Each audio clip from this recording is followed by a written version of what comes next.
Alright.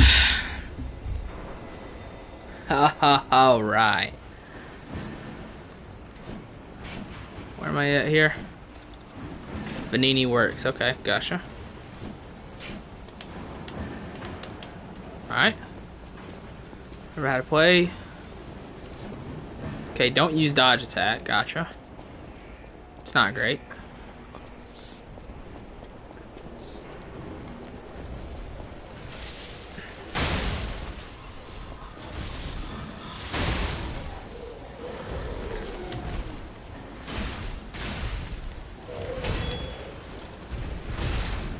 Ow, that did a lot of damage.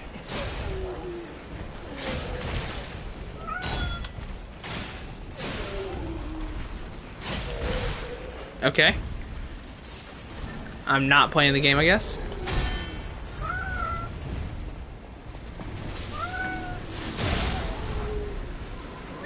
That's a nice lunge right there.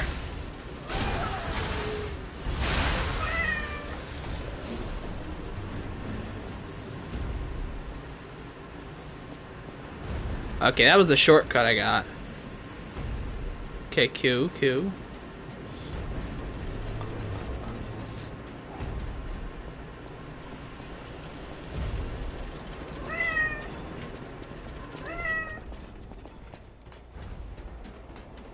Let's see here.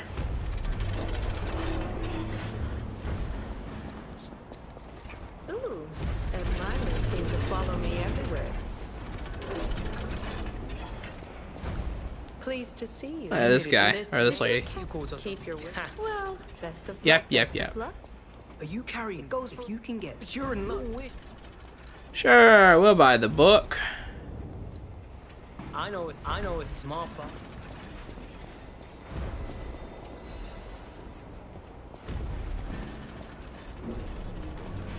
Cuckoo. Alright.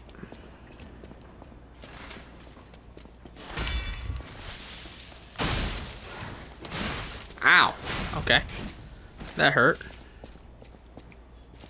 I am on New Game Plus 3. I gotta try to remember that. That's locked up. Okay. See what we got. Hello, you know. How's your... I mean, I've been working. I haven't had the chance to continue it. Right now, I'm like right at the entrance of Stormvale.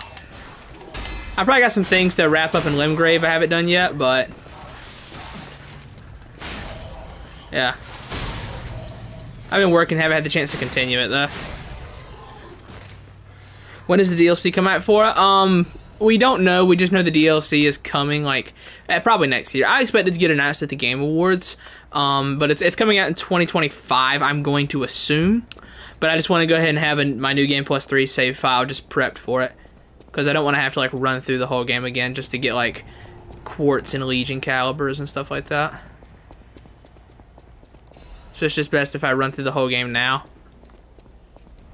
There's a shortcut. But yeah, we don't have a date for the DLC. Sadly, wish we did. But yeah, you know, I haven't had the chance to play much Elden Ring. I was using the Shamshir for a while, and I wanted to go ahead and get Tree Spear online. So I went and killed Grail just for some money to get the Tree Spear going. Because I didn't want to go fight Margit with like the Shamshir or something like that. I didn't want to go do that. That didn't sound like a fun time.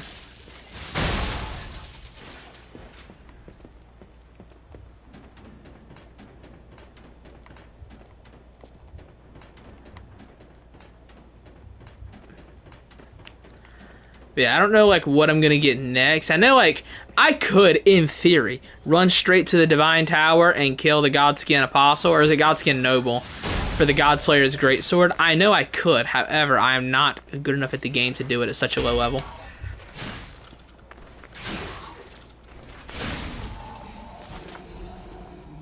Tree Spear is a good time, but Swords Tree Spear is one of the peak weapons in Elden Ring. Yeah, I have it on my, I have it upgraded on my, my main file. I never used it much. what I'm learning is that in Elden Ring, charged R2s are really good. Like if you saw in the clip against Margit, I was using charged R2s a lot. They are very good. Ow.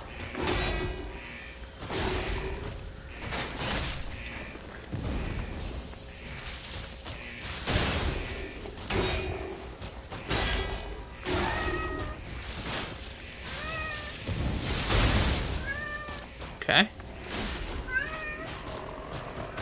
Ow, I did not deflect that. Ow. Bro, who needs to be good at Liza P when you have the Legion arm? Thank you, Axel. Charge heavies are the meta. Yeah, I can tell.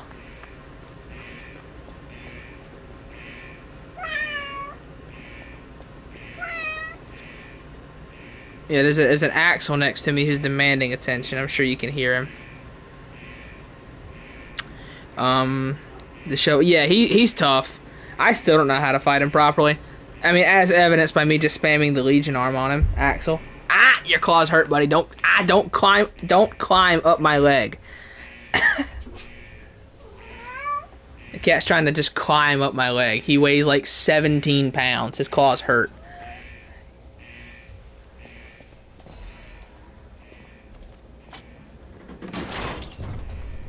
Him trying to drag himself up my leg, his heavy self.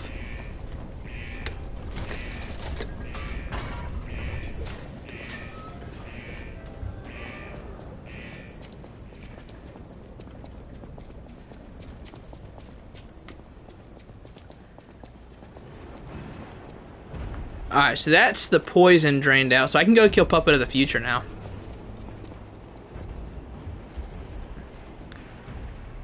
Straight by climbing the corrupted trash area. Do you mean the... Was it the fat clown thing in the, like, after Victor? The one you fight also on Rose Isabel Street?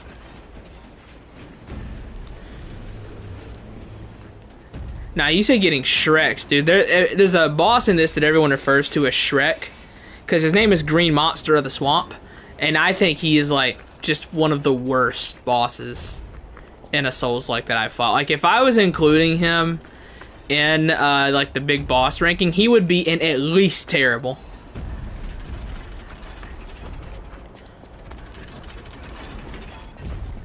That's like Liza P's one issue, man. I love this game, but the bosses are just not it a lot of the time.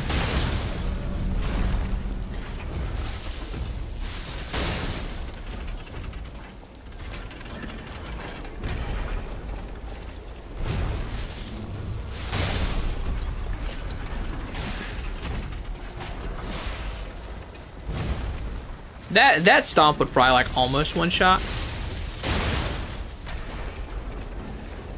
Hello, Charge Strike.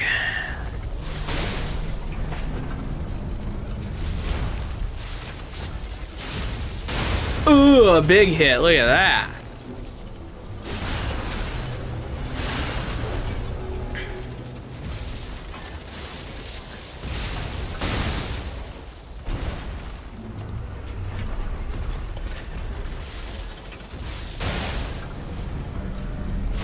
Alright, he's dead.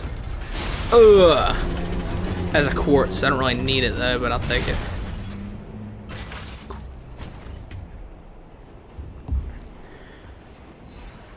Yeah, you drain the poison behind the shovel robot thing.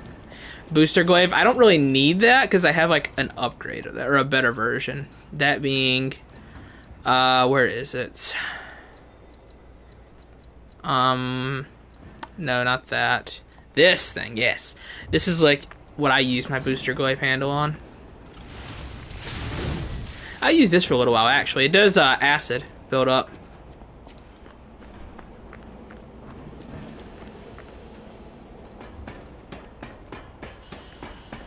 I'm very high level, like very high level.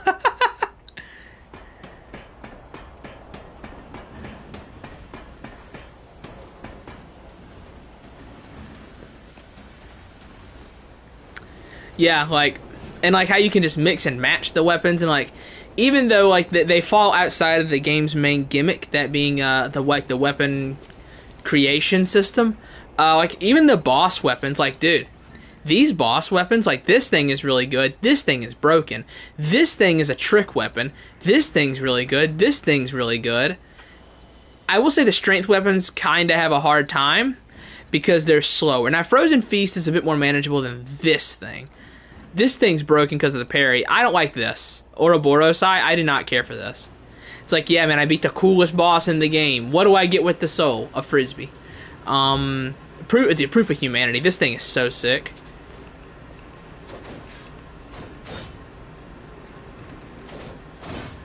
It's so cool. Golden Lie is cool after you've lied a lot.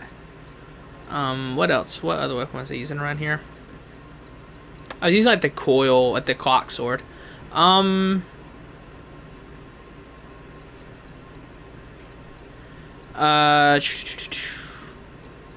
grab this. Yeah, like the weapon thing, like the weapon gimmick in Liza P is like part of why I keep playing the game. Okay, that takes me down to Fuoco. Let's not go do Fuoco yet.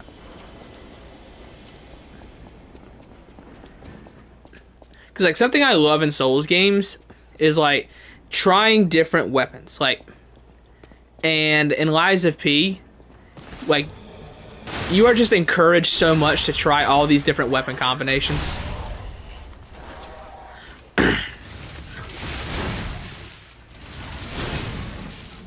There we go. But the dagger type weapons in this, I mean, some of the best weapons that I made are dagger types. Like, let me see, I got some here. This right here is really good against carcass enemies. I put the fire dagger blade on the spear handle. This thing is deceptively good. The little dagger on the blind man's spear handle. And one of my personal favorites is the screwdriver. It was like what was this thing called? The pistol rock drill blade on the dagger handle. Hello, Godzilla. So yeah, the screwdriver is another one of my favorites. Because the thing is, in Liza P, daggers crit, and that's like a big thing. Because crit damage is nuts. Etiquette being broken. Yeah, etiquette is nuts. Now you want to see what's broken, dude? Wintry Rapier? No. Let me show you some power that is, I would dare say, forbidden in Liza P. I did not expect this. So I put the Wintry Rapier's blade on the City Long Spear handle. Check out the speed. Look at this. It charged R2. Look at this. Look at this. Look at this. What is this? What is this? How is it so fast? The boss of this area, it's Fuoco. Exactly, Taha.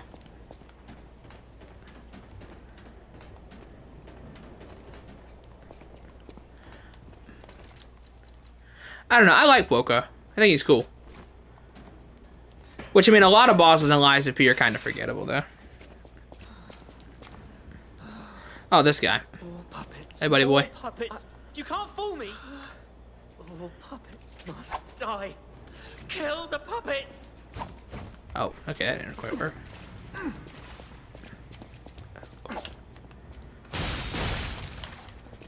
I wish I hadn't run away.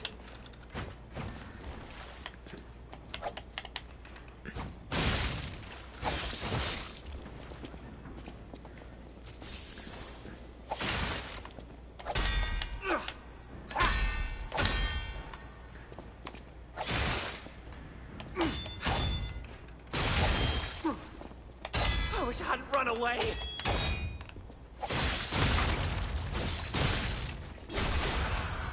Ugh.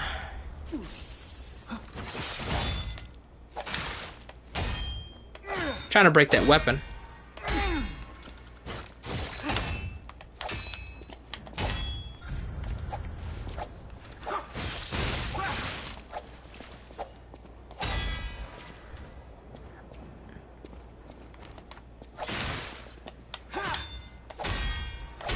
wish I'd known. Got it. Surviving. All right, well, his damage is going to be way down now.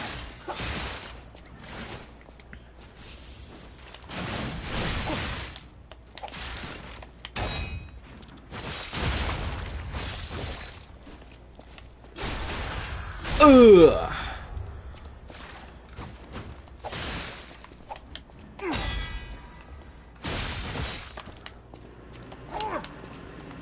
Not a backstab TM.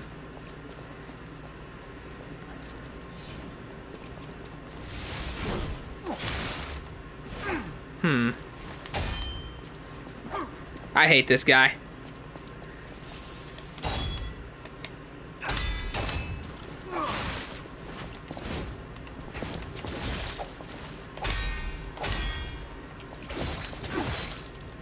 can't tell what's blood and what's oil.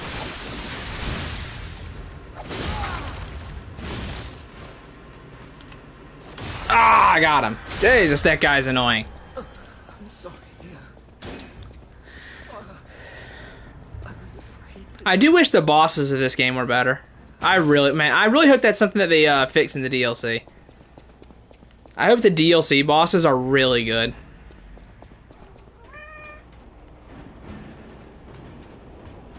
Hello, Lorenzo. Oh yeah. I got everything you said in like a little like in a dedicated folder on my phone. I haven't had the chance to play Elden Ring since you gave me all those recommendations, but I intend to play it probably today. Let's see here. Everybody the game is cool from a state level lore-wise. So yeah, DLC is going to be really cool. Thoughts on throwable items and Liza P? Any favorites? I love that they're the easy mode. It's so silly because no one would expect it. But a favorite of mine goes without saying. If you saw any of my live streams, you would know. Shot put. But shot puts are the best. It's just they're so useful because they have heavy attack property. They have the heavy attack property. So if their HP bar is blinking, just chuck a shot put at them. If King of Puppets is about to do his stupid like fire dance attack, throw a shot put at him. I agree. Shot put is so good. Pistol rock drill is a very interesting weapon. I never really got decent at using it. I have a combination for it, but it was just kind of a random thing I threw on it. It was this. I never really tried to get good with it. But it does look very sus, that's for sure.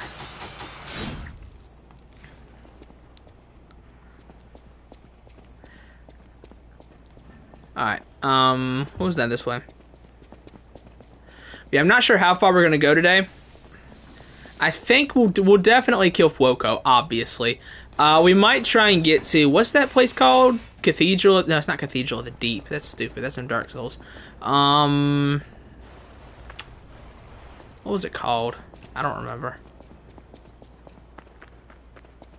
And I know all I know is that it's not Cathedral of the Deep. I don't know why I thought it was. Thank you.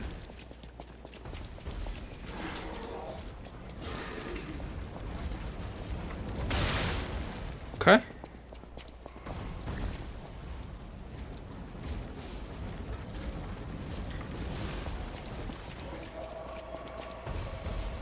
Haha. Pop that open.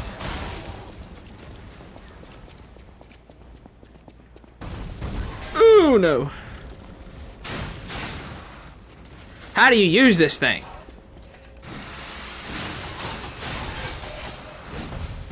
This is such a weird weapon. Okay, so we got us like a real boss coming up. How about we say pizza time?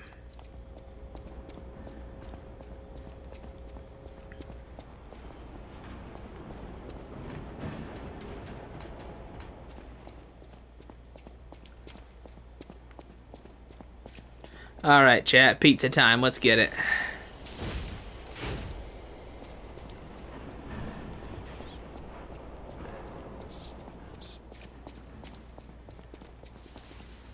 Exactly. Yeah, the Spider-Man 2 pizza delivery theme music. To stop them. Let me get the bonfire before I go die to Mr. Shovelman. Because it is not unlikely that I will die to Mr. Shovelman.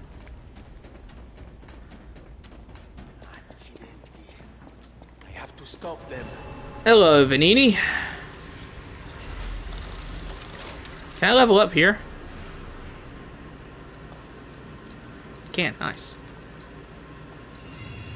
Delicious. I guess we'll get like vitality to 100 and then we'll pump everything else. Oh, easy now. Hold on. My butler went to barricade the back door, and I haven't seen him since. Pulcinella has been a Yes, little- yes, Lorenzo. I'm doing all of it. I'm gonna kill like at least like one of every boss.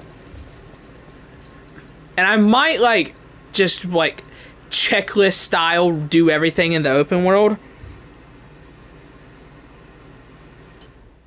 I might just like as a checklist, just go per region. Like I'll go and do all the caves in Limgrave, then I'll go do all of them in Weeping, then I'll go do them all in Liurnia. I think that's the best way for me to play it. Because like if I just try to explore Elden Ring, I'm not gonna like it. I think I am gonna enjoy exploring the Land of Shadow again though, which is why I'm going to stream that. But I'm not gonna be doing the Lands Between. If you're not enjoying it, don't. I enjoyed what I played a couple days ago. Like I said, I think the way I have to enjoy it is I have to checklist it. Like I can't just explore Elden Ring and have fun. I have to make a checklist out of it. And when I did that a couple days ago, I had fun.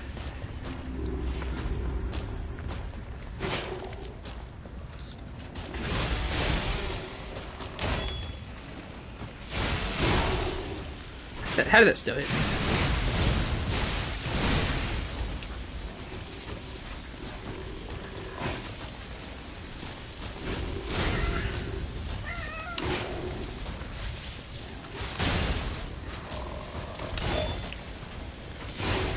Ugh. Ow! That guy threw something at me.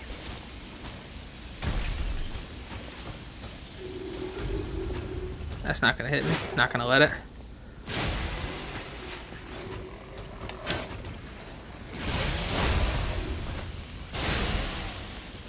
Ugh. Ugh. Pizza time.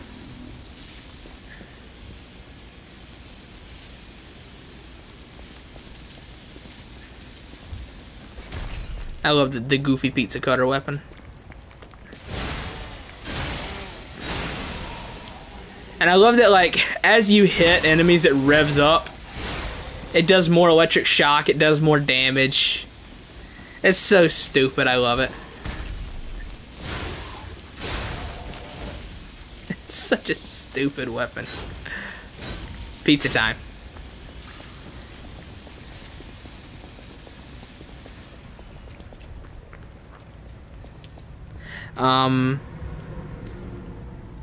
Exactly. Make the open world a linear game. Exactly, Taha. Exactly.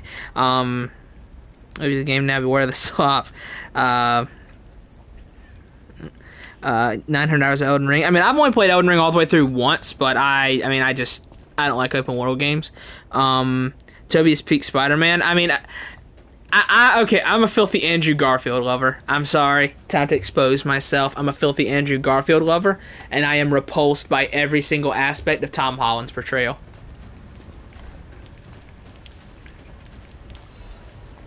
It's like Ultimate Universe Peter Parker, but with none of the charm.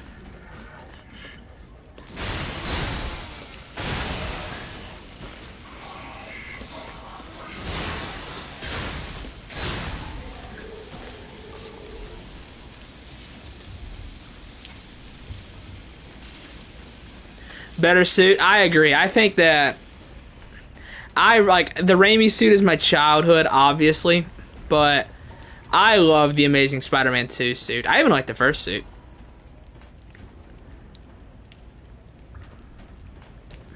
Toby's my childhood, but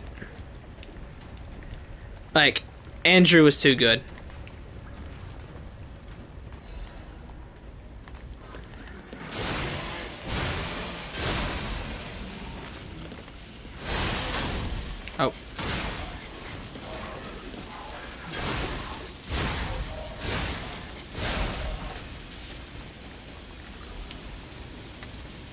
All right.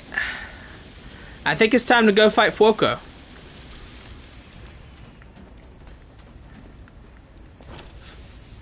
Ow. I use the okay, so like all the time, like I make jokes about something being the Green Goblin mask talking to me. Like I always say when I'm at work, because you know I always work in towns and cities, like medical facilities and stuff like that. And on days when I don't bring my own lunch, I always say like the DoorDash app is the Green Goblin mask talking to me.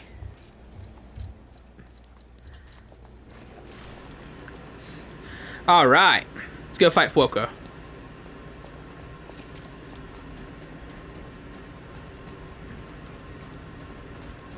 However, I think the best Spider-Man movie is Across the Spider-Verse. It is. I can't help but say it.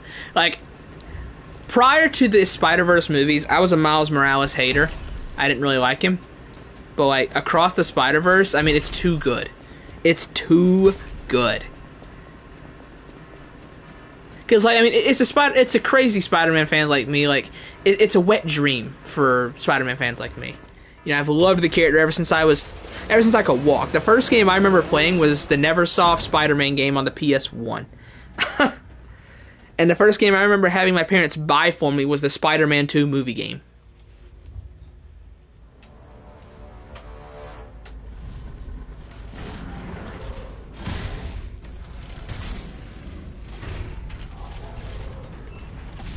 All right, Fuoco.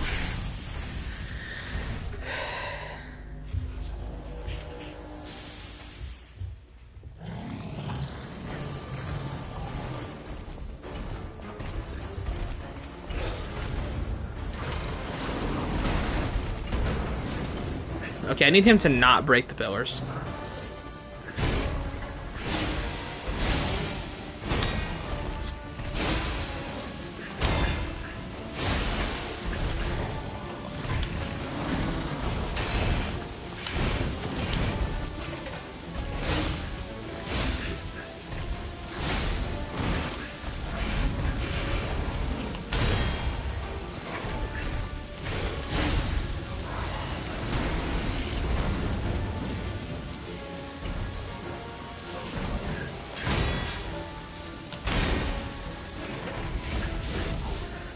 Range is kind of an issue.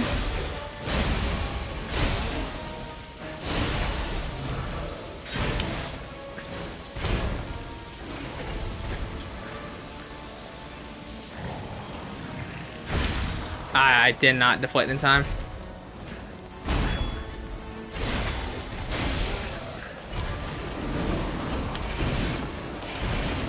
Oh, Jesus, that hit hard.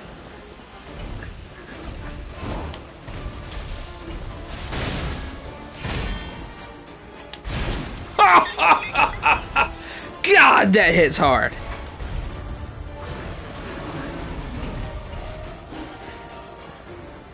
I gotta remember how to play the game. What's my handle weapon art? I don't know what that does. Oh, it's just attack power, I think.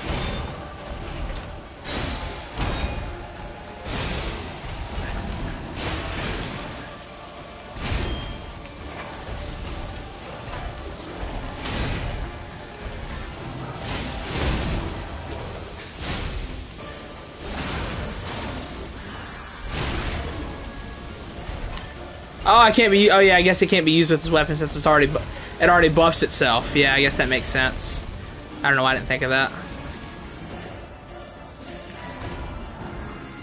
Is he gonna? Yeah.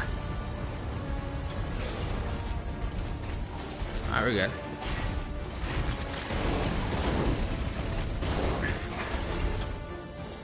Just gotta remember how to play the game. That's it. Easy peasy.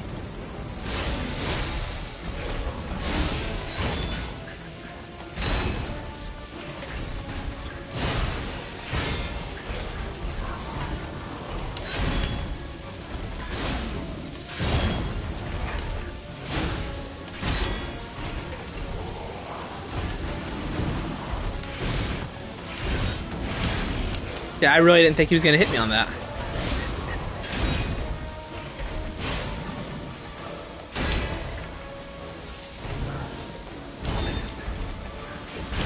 Ah, I did not realize the combo was over. I can never tell when this guy's done with his stupid combos.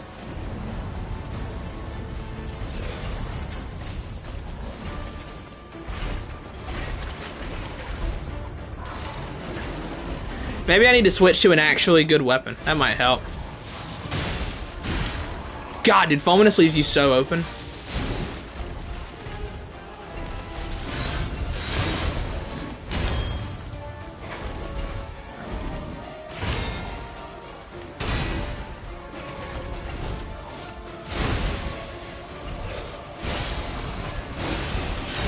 Yeah.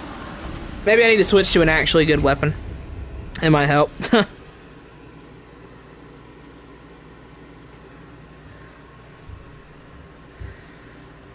Do I go to old reliable for this? Let's try old reliable. I have not used it in forever.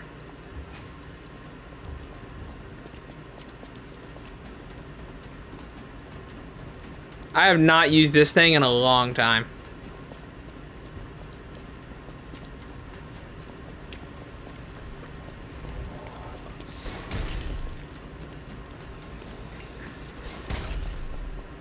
This is like my weapon, dude. This thing is so good. Such a nasty moveset on it, too. Alright, alright, I'm back with a good weapon. This will go different, I'm sure. Axel, you need to move.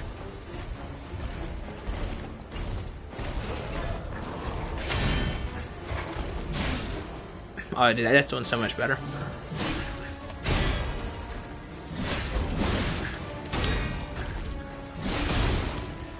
Look at that damage.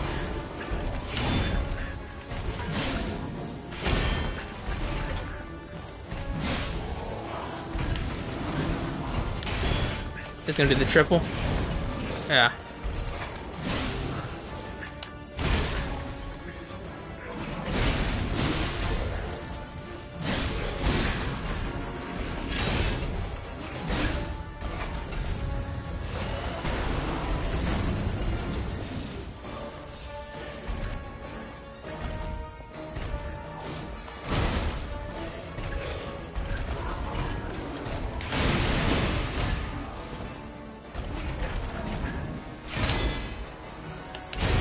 Ow.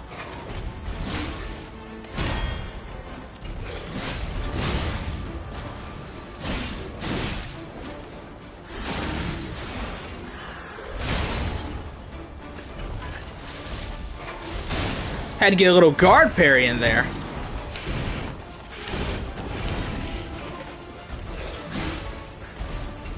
Is he gonna do it?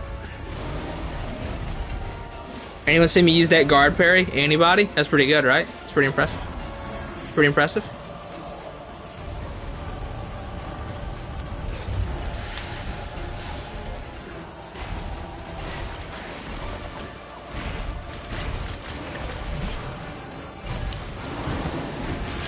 Ah! Too early. God, guard parry is so tough to use. Some just frame stuff, man. Too early. Like that, the timing on guard parry is so tough. I want to, see, the thing is I'm greedy though. Too early.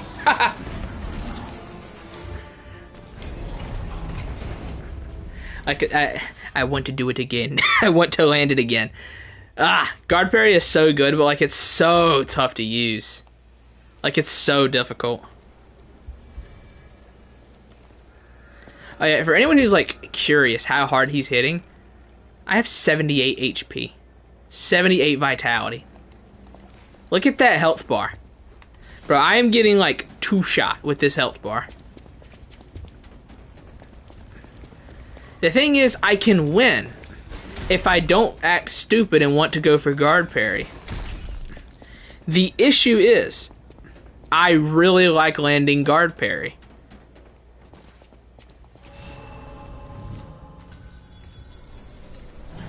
The only boss I've ever been able to consistently get it off on is Victor.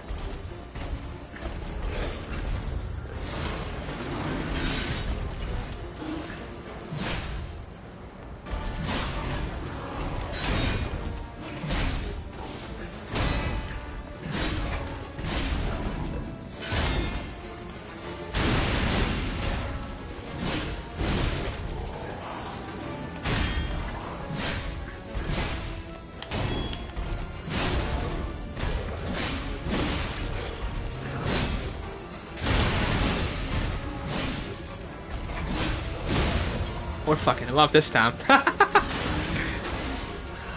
Ah!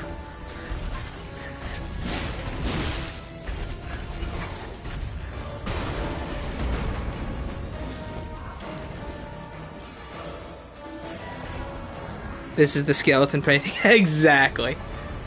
Just kill him, you know you can. Guard parry way before his swing.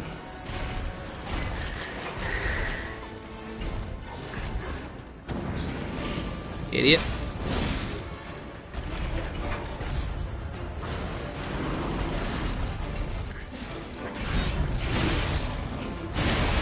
Oh, we got it again! Dude, we're destroying him!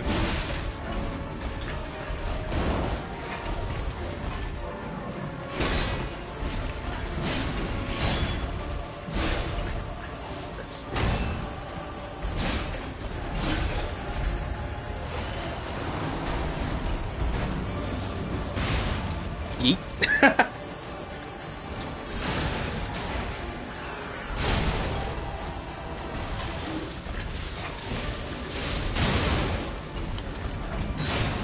Ha ha ha!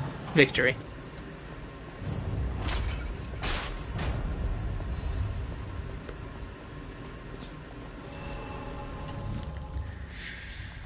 Was that cool? Did it look cool? Come on.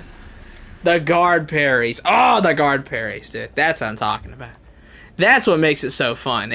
That's what makes it all worth it. The dopamine hit when you land like 4 guard parries in one boss. What do we have here? A broken butler puppet. Yeah, I seem to remember someone on the 2nd floor. Think it belongs to him? We gotta ask what happened sometime. Now's good. That was a victory. You destroyed his soul and then crushed his dignity in the limbo. Exactly. 4 guard parries and a single boss with a shot put.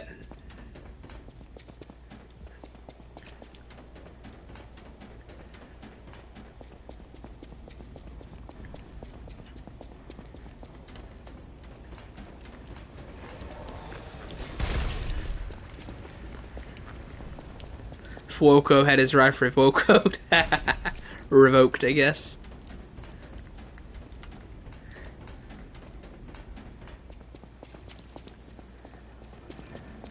But the puppets are... There you go.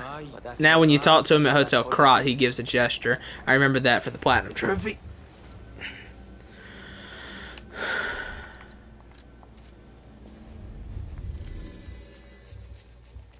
Which I've already platinumed this game, but I remember doing it for the trophy. I am so upset that Shadow of the Erdtree did not have trophies, man. Oh, that disappointed me so much.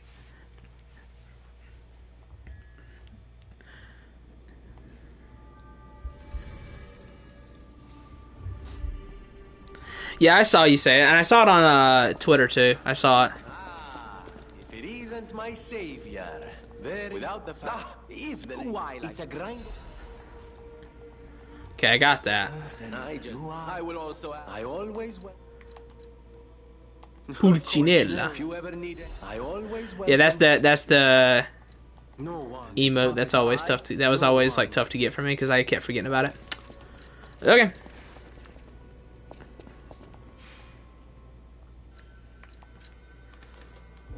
Look at that. 80 vitality. Now we're cooking. Alright. I think we have like one more area with puppets, and then I think it's carcass enemies after that, which means I've got a couple weapons I can use for it. I got a couple of really good fire weapons for carcass enemies.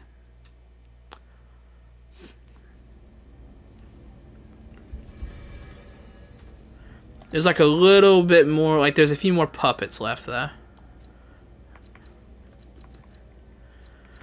I need to find a better combination for this. This thing procs like status really quick, but this handle isn't super good for it.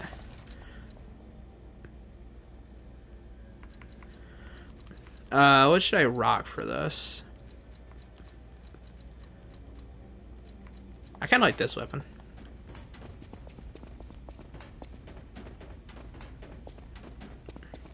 I like how strange it looks. Also, the moveset's really cool. I love the full body swing.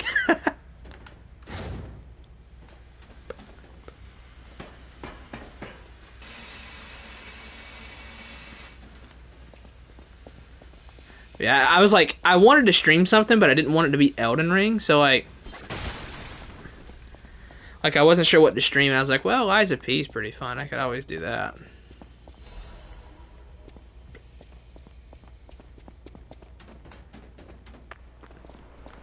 Because Lies of P is indeed insanely fun. I love this game.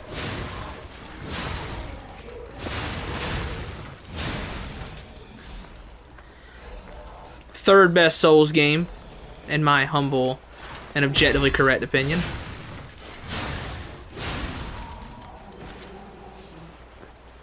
Bloodborne, Sekiro, Lies of P, the big three. Wrong button. I did not mean to throw that carcass fluid.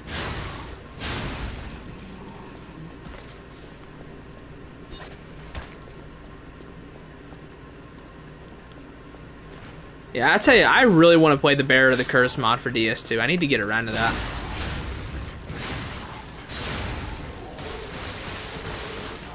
Bro, the spear. Oh my god, not the corner. Not the corner. Oh, not the corner. There you go. Hello, Weeb Trash. Bro, walls in this game hate you. You can tell this is a DS1 game. Like, this is a more DS1 inspired game. Or just Dark Souls 1, Dark Souls 3. Because this game is very much like a more Dark Souls 3 inspired game in terms of combat. Outside of deflecting, of course.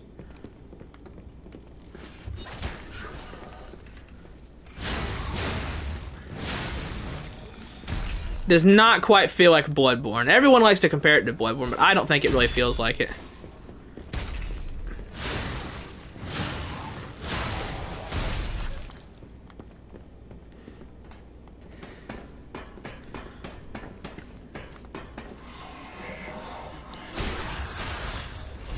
Kill you. Oh god, this guy. No, not this guy. Okay, I thought it was a different enemy. Alright, kill you.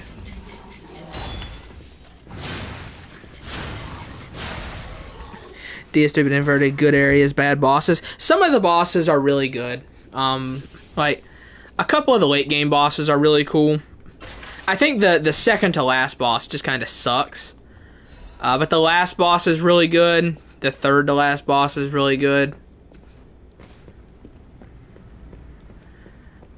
Like I said, a handful of them are pretty good. But I mean, I don't think this game has a single boss I would call like peak or anything like that.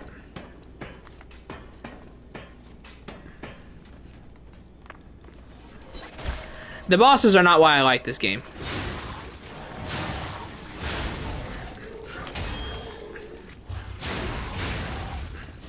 Which is a shame, because, like, you know, in Dark Souls 3, you got, you know, like, just the basic Souls combat, but you got great bosses to go with it, and the bosses very much carry the combat. Whereas in this, you've got, like, some of the best combat out of any Souls game. Why are you collecting the weapons you already have? Because it never hurts to have more handles and stuff to use. You forget, I can combine weapons, which means for the DLC, I can just, like, make some goofy stuff if I have more base game weapon handles. Never hurts to have more. Especially since there's no inventory limit.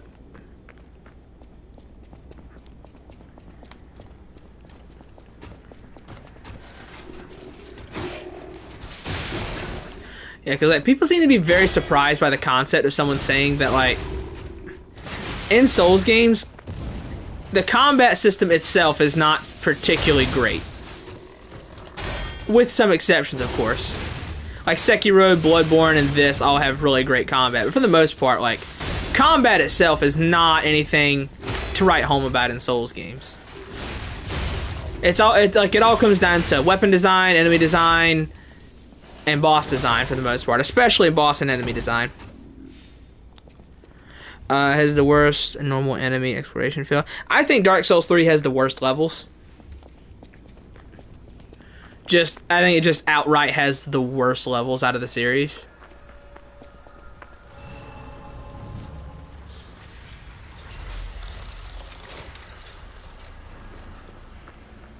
May as well rest, no reason not to. These bodies. Like, I tolerate DS3 because of how good the bosses are and how cool the paired weapons are, because that is one thing I will say.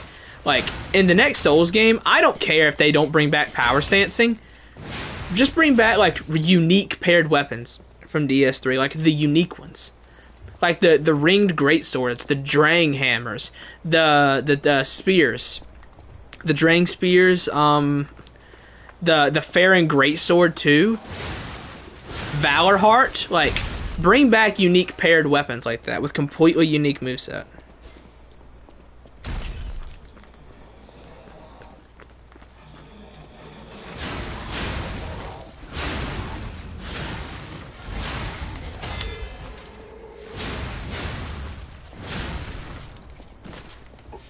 Like, I'll take that over power stancing. Any day of the week, I'll take it over power stancing.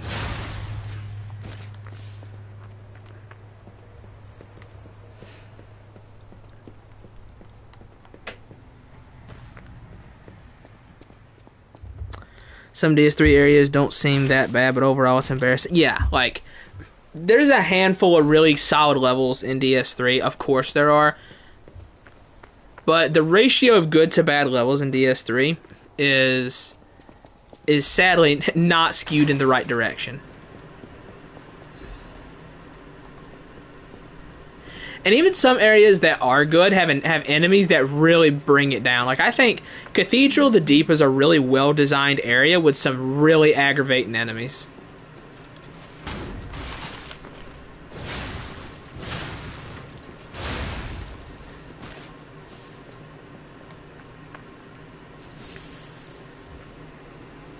I like power stancing, but it should be paired weapons. I mean, Elden Ring does have paired weapons, but the thing is, the paired weapons just have the power stance combos. Like, there are no unique paired weapons.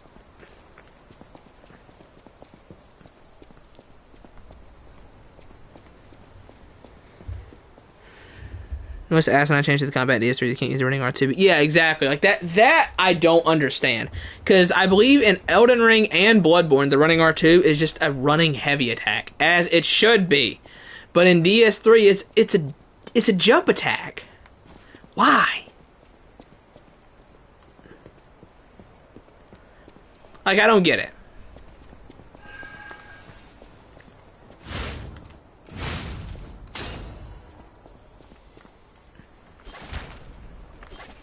Oh, I did not throw it right there. Just because I don't trust myself to not hit it.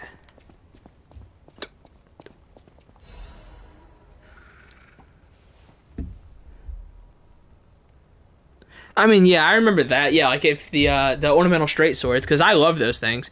The heavy attack gets like, you know, it's a unique animation. It's very good, if a bit impractical. But like, yeah, go for the vertical swings on that. But like, the whole moveset won't be unique like in DS3. Or I guess in DS3 it's just the L1s, but still, you know what I mean? Like, power stance great swords in Elden Ring are nowhere near as cool as the twin swords. Not even counting the fire ash of war. Like, just the attacks themselves are just so much cooler with the ring swords.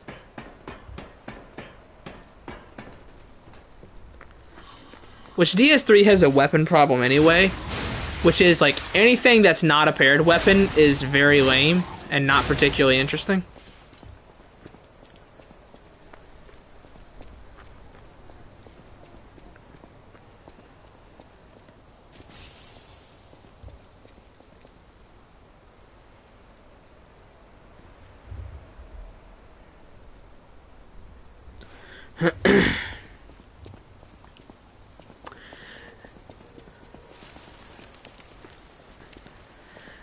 Now, I do dislike that Elden Ring did not have a vertical swinging greatsword. I will definitely, like, say that about Elden Ring's weapons. The fact that that game does not have a vertical swinging greatsword, I do not like. Because I prefer the vertical swinging greatswords. not the spear guy.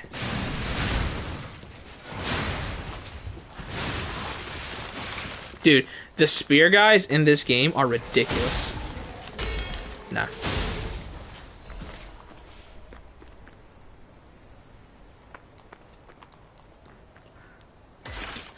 Like, I like the Elden Ring, like, the Ultra Great Swords. You have the,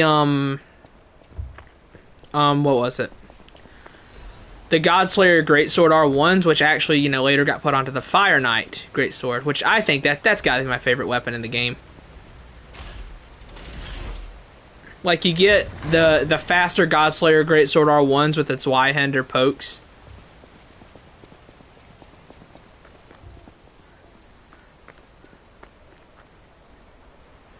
Exactly, dude. Like, one attack from the spear enemies in this game is devastating. It's a whole health bar.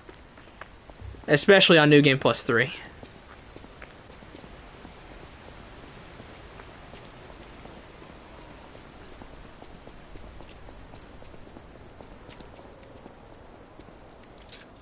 Do I have another weapon on? No. Well, it's time to equip another one. 'Cause this is gonna be a normal person. Puppet Ripper's probably pretty good for this. Do you want to go up, child? The cathedral is... I still don't. If you're... Are you... Oh yeah, I guess I need to like lie. Interesting. I thought all... I have no... That's right. You don't have to fight her till later.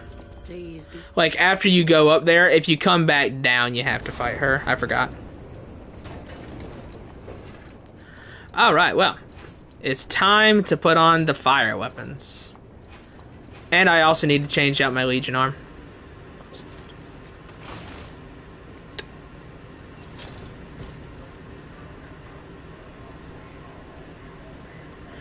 Oh no. No, no, no, no, no, no. No, no, no, no, no. No, no. Ah. Peace.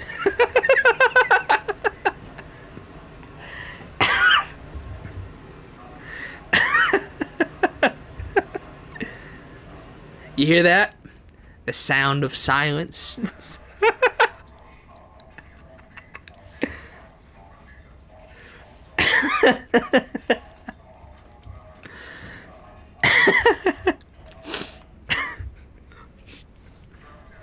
Thank God.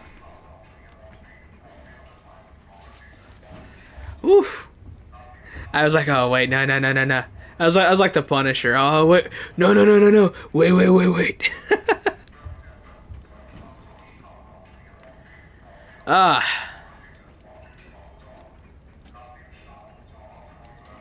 Jiminy the Yapper. Hopefully they like silence him a little bit in the DLC. You look annoyed. What did I do? Nothing now, Jiminy. Nothing now. There is peace in the valley. Alright, let's turn the audio back up. That's to be expected, but what is that? Like, Jiminy is the meme of like AJ Styles and The Undertaker. Like, AJ is me trying to enjoy Liza P. Then The Undertaker is Jiminy's 5-minute long rant about absolutely nothing.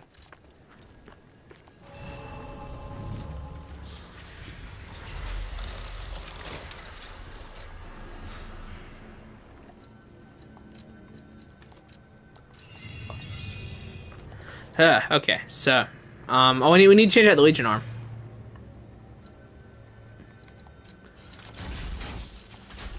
Need this one. Do I have like a third fire weapon? No, it's fine. This is all I need. Alright. I forgot, they have to like introduce the zombie enemies or whatever. The carcass enemies.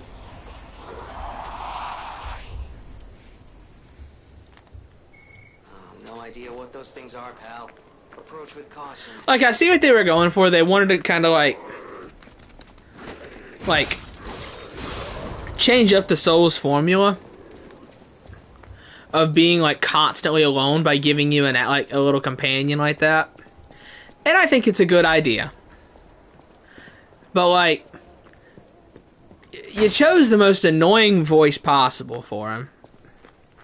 And when he doesn't talk often, but when he talks, it's too much.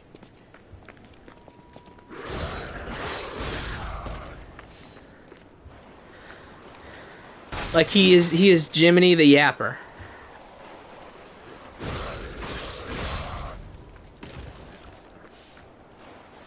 Alright, let's go around.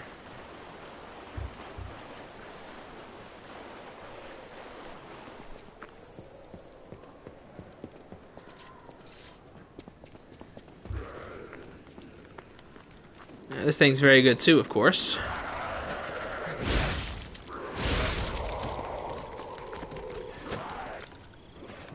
Ooh, nice 1200 damage.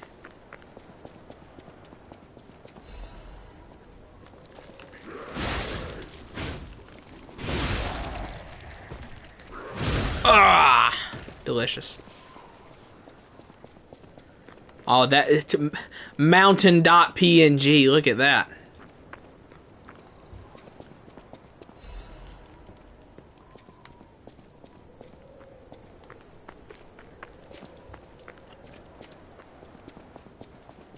I don't always give an exposition, but when I do, it's annoying. Exactly. Is that? Yeah, I mean, he very much like he has a very Zoomer way of speaking. You know what I mean?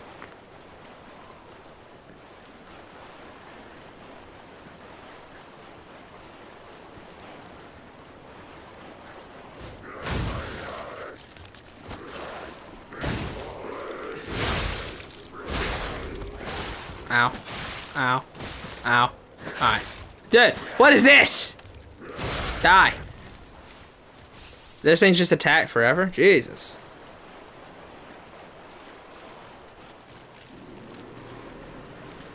Oh, hey.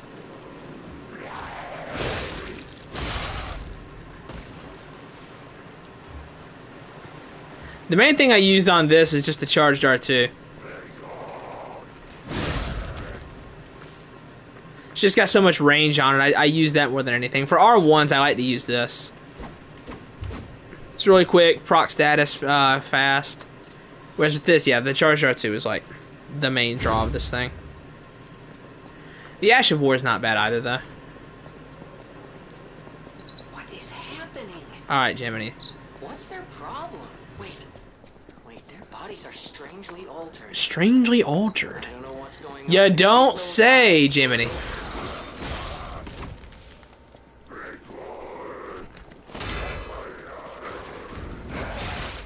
Okay.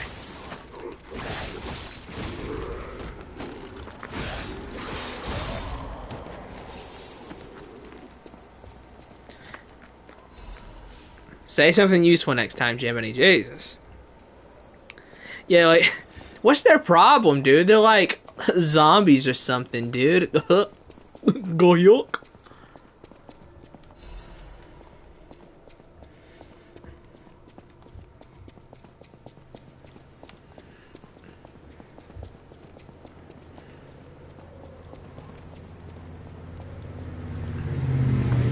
What's down this way? Isn't it just Jared Leto? Isn't Jared Leto the only thing down this way?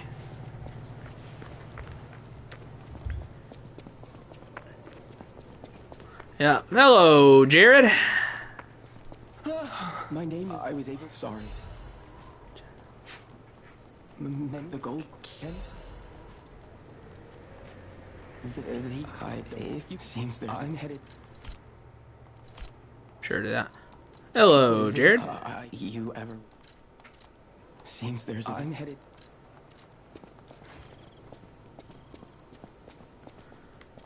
Alright.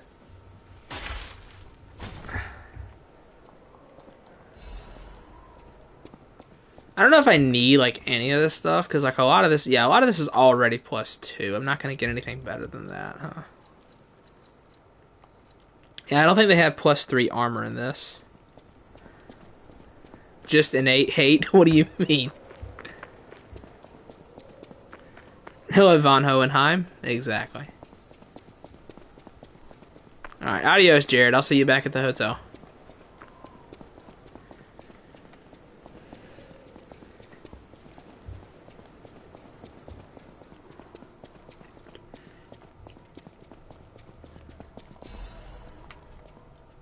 There we go.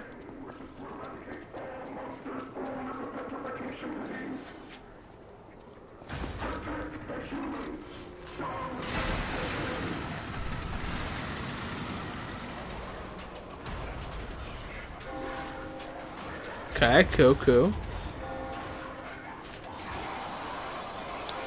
You ever watch? I have not. I've never seen Hellsing.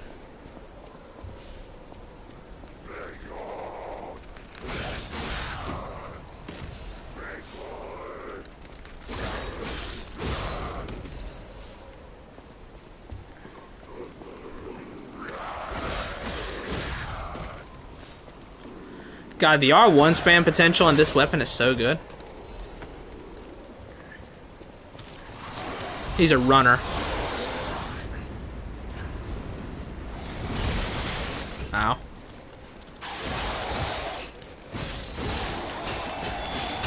Alright, let's not do that.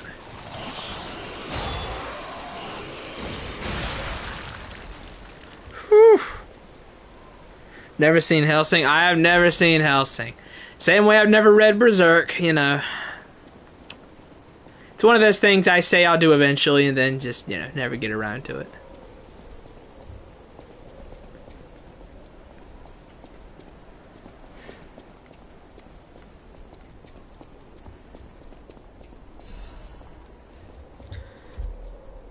Sesman's talking to John Joe after Black Rabbit.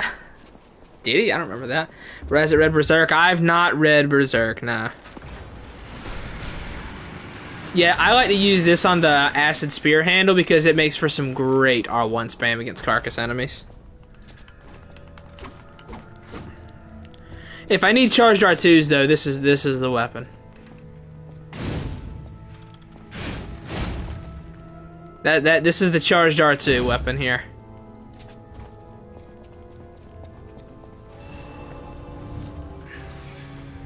Yeah, Berserk's just one of those things. It's like, yeah, man, sure. Like, there's a guy in the Discord who's always tried to get me to read it, but it's like the way I work with any form of media at all is like, you can try your hardest to sell me on something, but like, if I don't see something that I like about it, I won't play it. I won't read it. I won't watch it. I cannot be like coerced into trying something. I have to see something that I like in it. Otherwise, I'll never try it.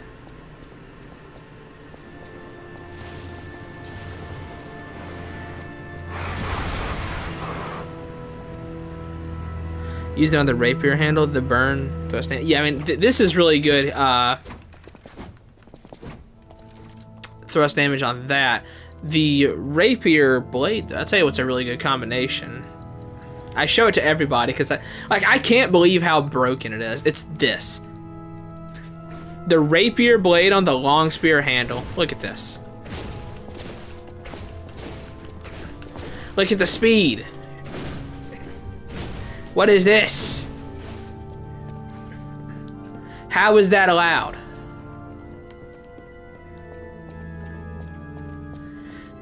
It's like comedically fast.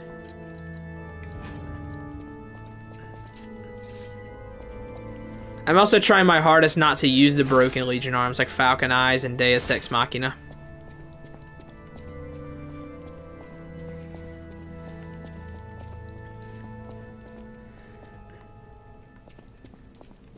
Falcon Eyes and Deus Ex Machina are too broken. I'm trying my best not to use them.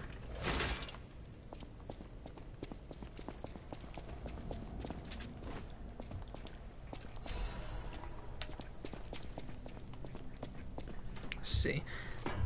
You put gun. Yeah, like it's stupid. It does such high damage too. Like that's just such an insane combination. I usually don't like thrusting weapons, but in Lies of P, I actually think they're kind of fun. I don't really care for Aegis. What do they say in Bloodborne? Shields are nice, but not when they engender passivity. Is that what they say? That's kind of how I feel about Aegis. Like, it's nice, but the whole point of the game is to just kind of be in their face and deflect with the weapon. So, like, I don't really use Aegis.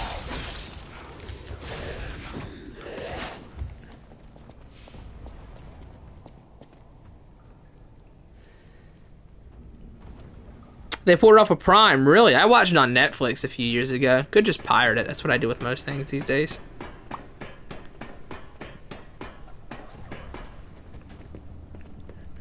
Oh, we are gonna bend the knee here. Does this reach? No, it's too far.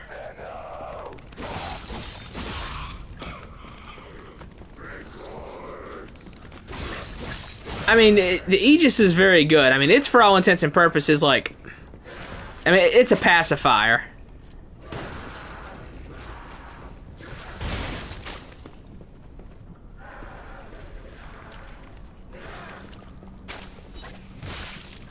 Can I kill you from here?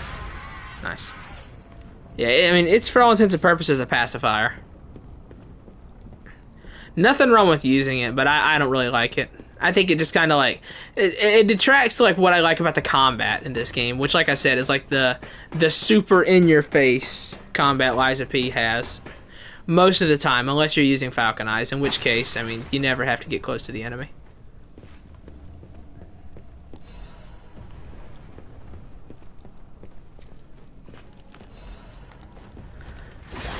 I'm gonna try and hit max level on this run, which I think I can do it. I'm not that far off.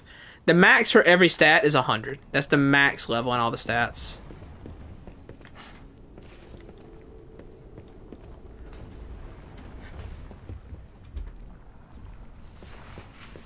Yeah, I mean, there's nothing wrong with buying a Blu-ray for like Full Metal and stuff like that. I was looking at my phone, I don't pay attention. But yeah, I hear you.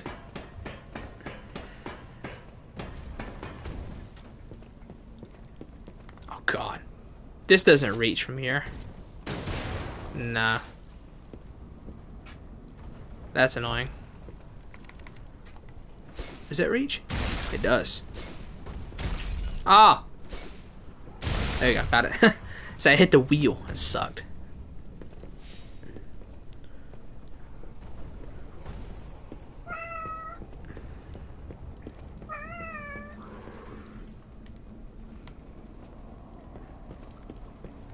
Ah. Jeez, this area stresses me out.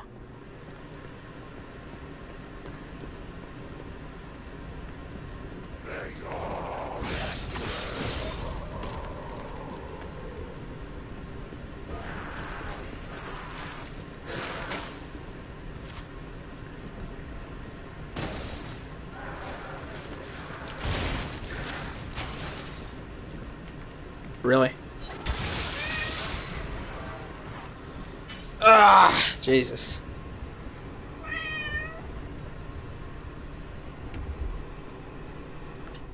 I expected more from this game. I love Liza P.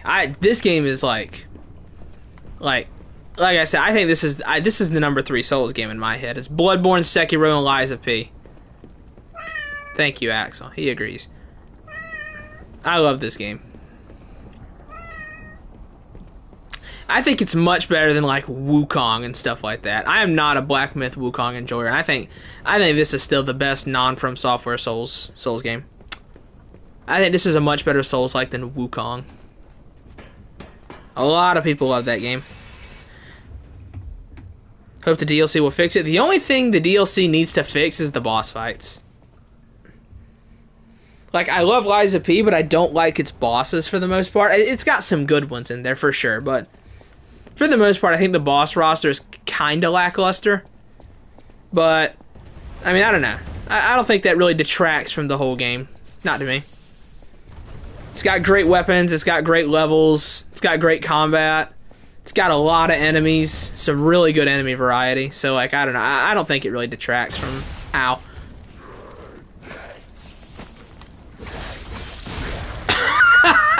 Nice.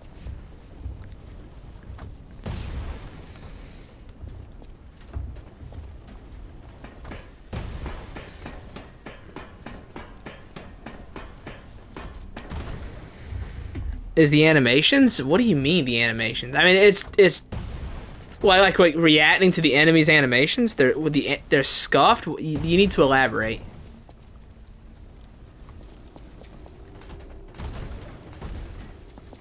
What animations are scuffed? What is scuffed about the animations?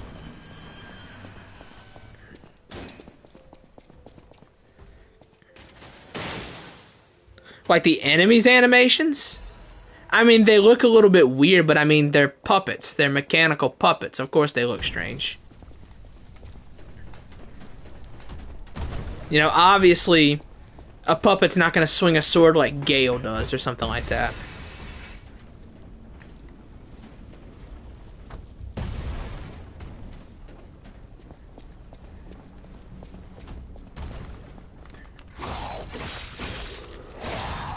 Because I think enemies like Luxasia and Nameless Puppet, like, they're fine. King of Puppets in Phase 2 is mostly fine.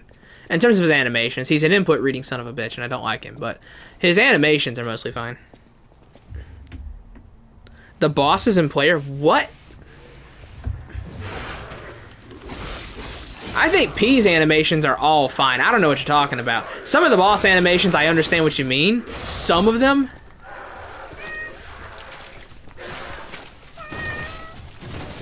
just gonna kill you. Some of the bosses, I understand what you mean, like King of Puppets Phase 1. I think Parade Master's animations are weird. Green Monster's really bad. Simon Manus is really awful. He's just a terrible boss. But like, Luxasia is great. Nameless Puppet is great. Phase 2 of King of Puppets is decent. The boss of this area is decent. Scrap Watchman is very good. Fuoco is okay.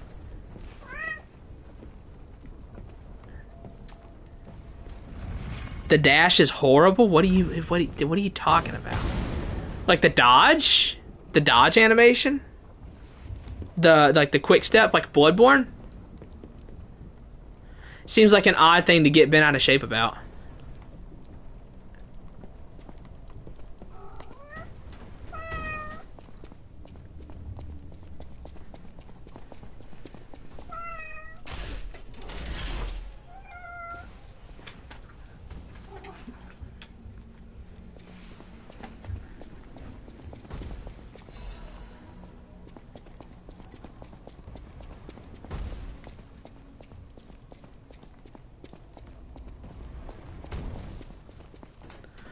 I don't know. I think nitpicking the dodge animation, that's a strange thing to get hung up on.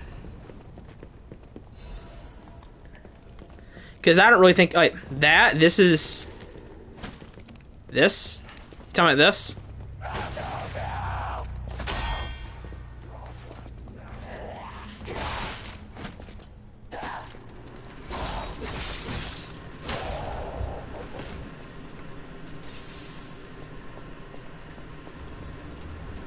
Yeah, I don't know. That's... I mean, I prefer the Bloodborne animation, too. I'm not going to say I don't, but I mean, I don't think Lies of P's is bad or anything. I don't really think it's a slight against the game, especially when, like, 80% of the time you should be deflecting anyway.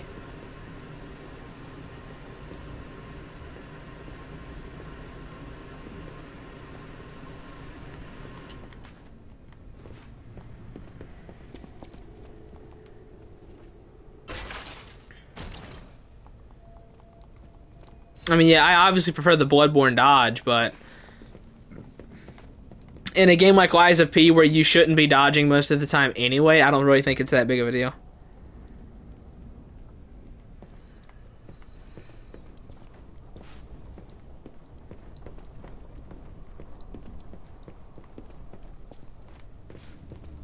Yeah. I mean, they could tweak the animation and I'd be happy, but I mean, I don't scream, you know, curse you, Perry the Platypus over like the dodge animation. I think that's a little juvenile.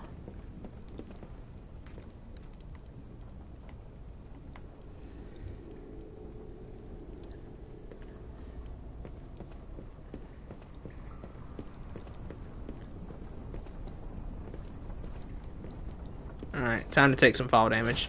Ow.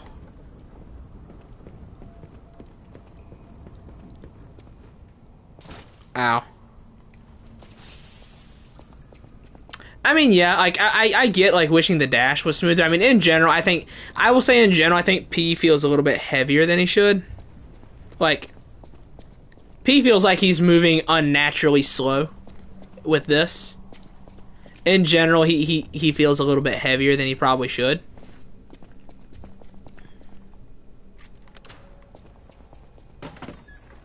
But I don't know, like you said, like you expected more from the game, and you hope the DLC fixes it. But then when I asked like what was the issue, you said the animations, and the first thing you cited was the dodge, and it makes it sound like you think it's a major issue with the game, even if you don't think it's a big issue.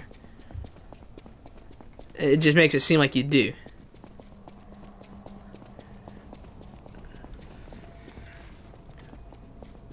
Because I don't think Lies of P is a perfect game. Absolutely not. Like I said, I think most of the bosses are just flat out not very good, and a couple of them are just plain bad. Like Green Monster and Manus, I think they just suck. Like they just outright suck. There's a guy in my Discord who would tell you otherwise, and he would compare Simon Manus to some of the best bosses in the Souls series. We call that absolute delusion. However, I don't really think it's... I mean, I think most people kind of know that the bosses in this game aren't really good. That's one thing Wukong does better than this game. Wukong has better bosses than Lies of P. It's a shame that the game is like completely unremarkable in every other capacity.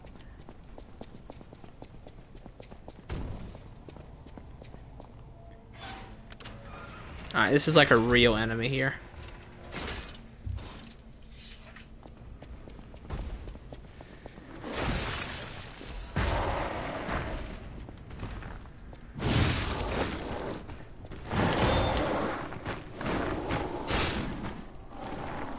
Ow. Oh, where was the explosion, game? Come on!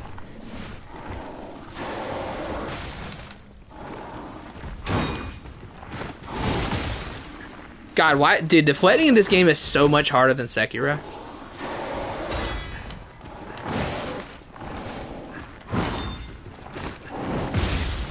Like, Sekiro is so lenient with deflect timing.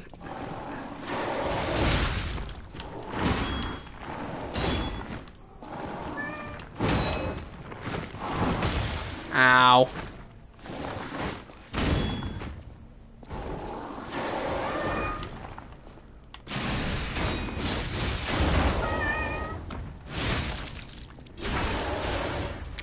Now, if there's one thing I will concede with this game, I think if a patch just like added like 4 more deflect frames on every attack in the game would be significantly better. I will concede that if the game just added like 4 more deflection frames on every attack, the game would get a lot better.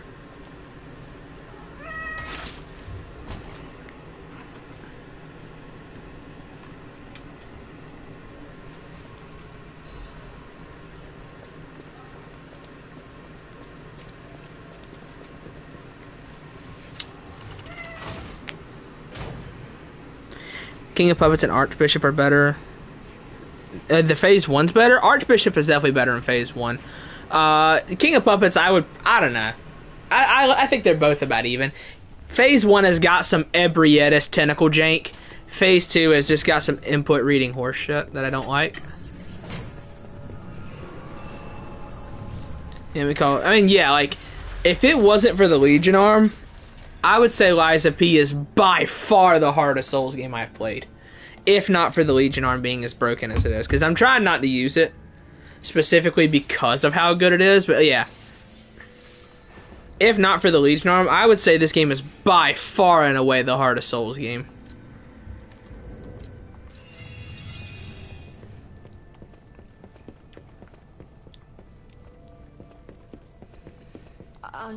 Everyone, hey, Art, if I can. Is the DLC about Wizard of Oz? That we don't know yet. I don't think so. I think that's the sequel. Because in the screenshots they showed, it was like him on a boat, him like at a lighthouse, and the lighthouse, you can actually see it from Mad Donkey's arena. You can see it off the bridge. When is the DLC? Probably in 2025. I am expecting it to probably get announced at the Game Awards, but I don't think we're going to see much of it there. I'm just prepping this new NG+3 file for like my second playthrough of the DLC. So that way I'll have like a bunch of quartz and Legion calibers. I saw Dorothy. Well, yeah, Dorothy. I think that's for the sequel though, buddy.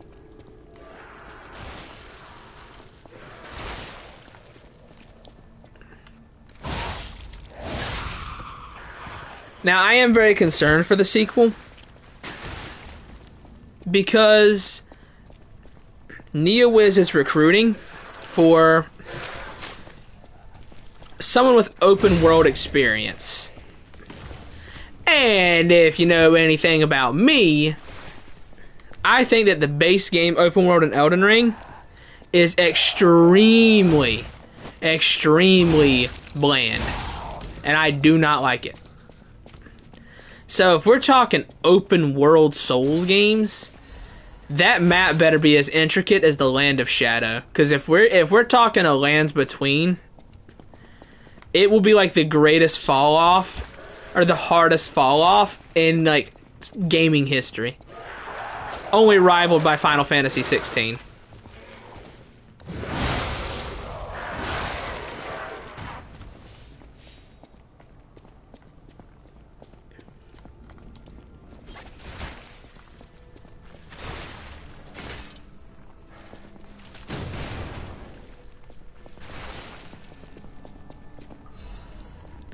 So I am concerned about the sequel, because for the sequel, they have already said they are recruiting people with open world experience.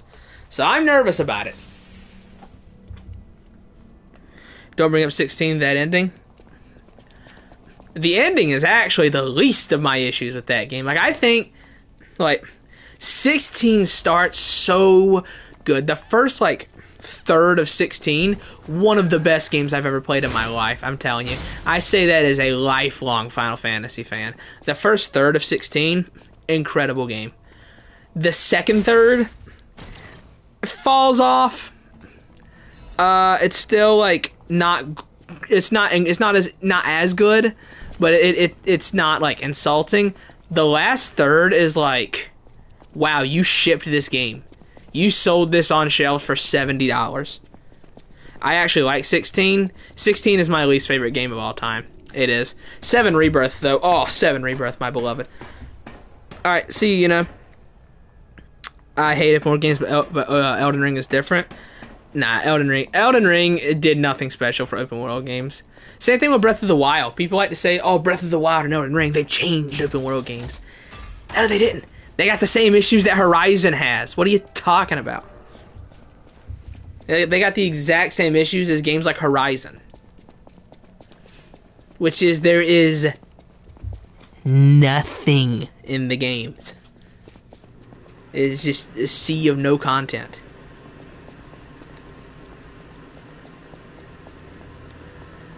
Yeah, like, and finally, like, dude, at FF16, like, dude, the combat, like, it started good, and then I'm like, oh wow, I can't wait to get more combos.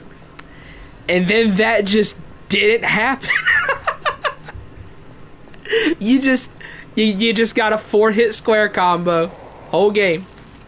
This is a Devil May Cry game with 1 combo, by the way.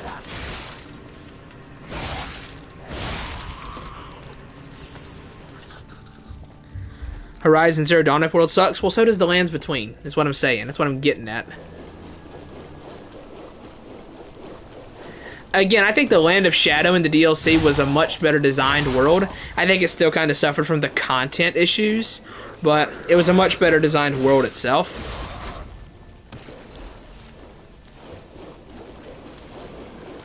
But the Lands Between did just kind of suck.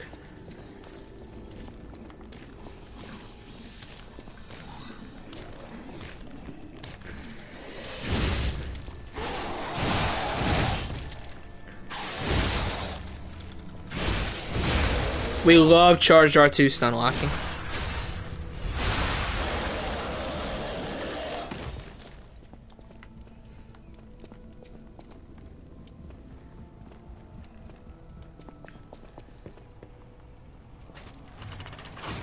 There we go. Yeah, I beat Zero Dawn, and I was like, wow, that is the most 5 out of 10 experience I have ever had in my entire life. And then I didn't even, like, I tried Forbidden West, and I was like, yep, still boring. And I didn't finish it. I can't find the way out. The Lance Between has dungeons to explore. Grab my share. Yes, the same like 2 dungeon designs copy pasted over and over and over again with the same handful of bosses copy pasted over and over and over again. Absolutely delicious. I'm looking. Do you know? I have a lot of sense. You're so help.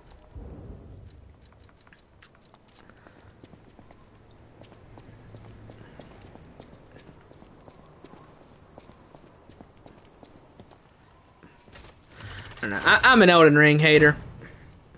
There are 3 Souls games. There are 3 From Software games that I just say I don't like, and that's Dark Souls 3, Elden Ring, and Dark Souls 1. Just don't like those games.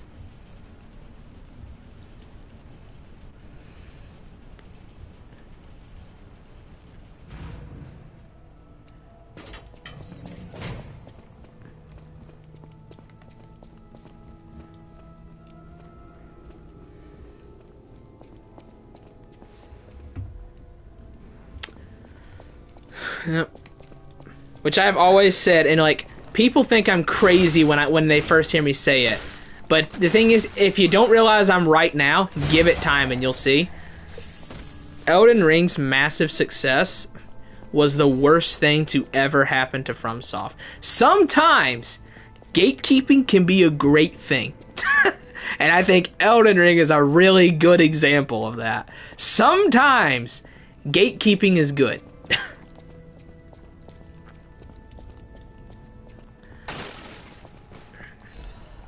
Cause we let dude, we let in the normies. We let them in.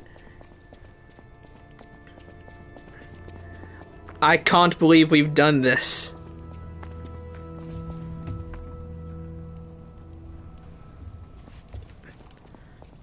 Because, Descendant of Artorias, you let in normies. Normies who don't know any better about a series. Like, people who think Elden Ring was the greatest thing of all time. What if every Souls game FromSoft decides to make now is open world? That's a disaster. Goodbye great level design for most of the game. What if they all end up like that because it just earns money? You know, then we lose out on games like... like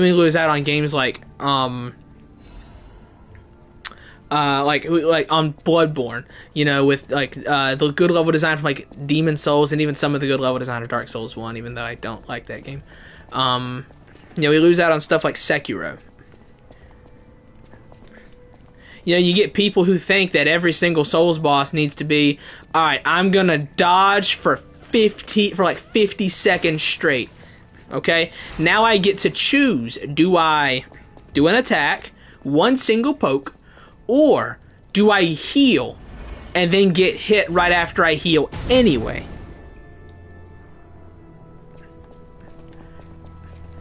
Like I said, sometimes gatekeeping is a really good thing.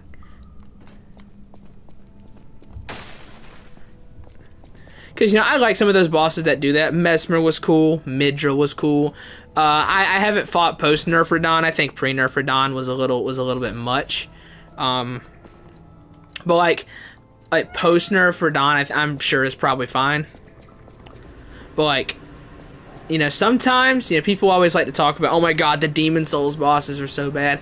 I think Demon Souls has some of the most fun bosses in the series because, like, I don't have to sit there and sweat my balls off to enjoy it.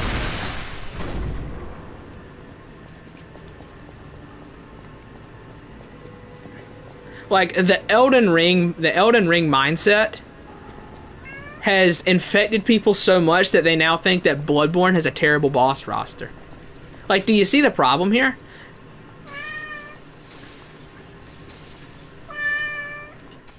Like, people genuinely think Bloodborne has terrible bosses now because the Elden Ring mindset has gotten so, like, it's so ingrained into them at this point. Oh, thanks, Rama. It's a reminder.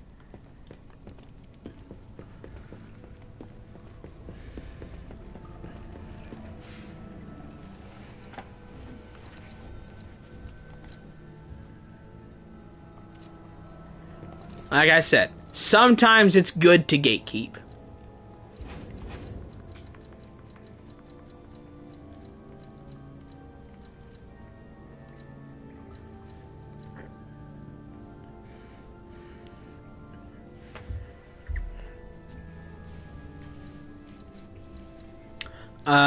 What weapon should we use for this? I mean, like, you know, I am essentially at this point known for my incredibly hot takes that no one agrees with. And, you know, that's fine. That's fine.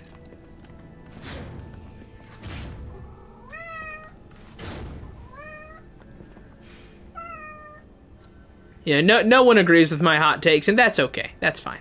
That's fine. Like, you know, I'm the guy who likes Dark Souls 2 more than DS1, Elden Ring, DS3, and Demon Souls. You know, I'm that guy. But still.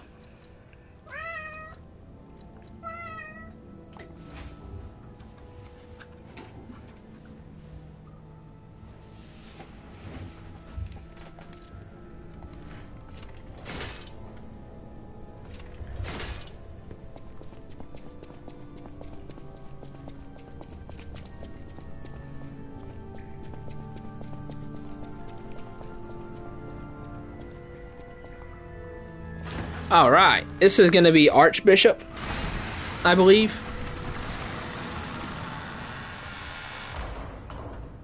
This boss is okay. One of the better bosses in Lies of P, for show, for show. Or rather, like, one of the more decent ones. I mean, the competition isn't really fierce in Lies of P, but still.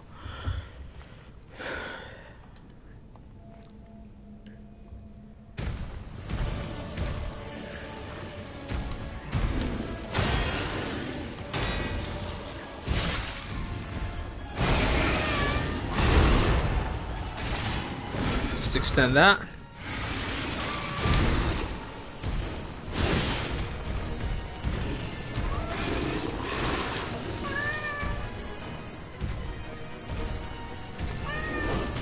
Alright, I'm just gonna let him kill me. Alright, so you need to shut up. Let's see here. Who do you think is gonna win Game of the Year? I will say if they nominate Shadow of the Erdtree, I would not put it above Jeff Keighley to be down on his knees, two-handed slurping Miyazaki to the point of giving it to Elden Ring again. Now, as for what deserves it, to me, I think this is, if it was me, it would be a Final Fantasy VII Rebirth sweep. I think Rebirth is that good. It's one of the best games I've ever played in my life. I love Rebirth. Great game. And if it were up to me, it would sweep the Game Awards.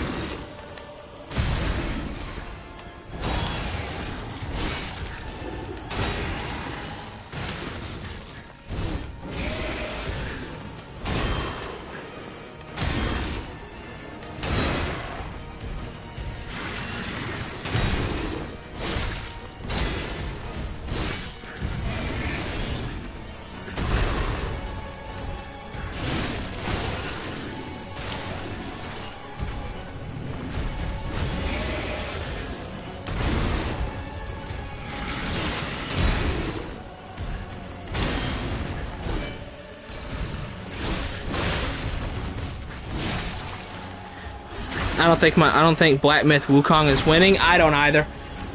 Which, I mean, yeah, there's the whole, like, conspiracy against it. Like, even without that, Wukong is like a 7 out of 10. It's a 7 out of 10 game. Come on, let's be real. It's not that good. It's very average.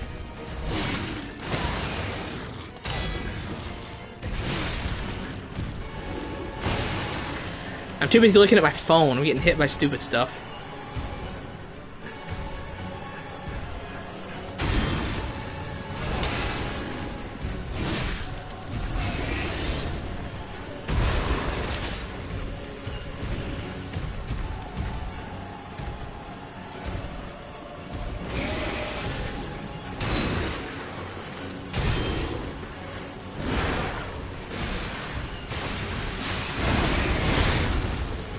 Let's see that nice 4,000 damage on that. That was dope.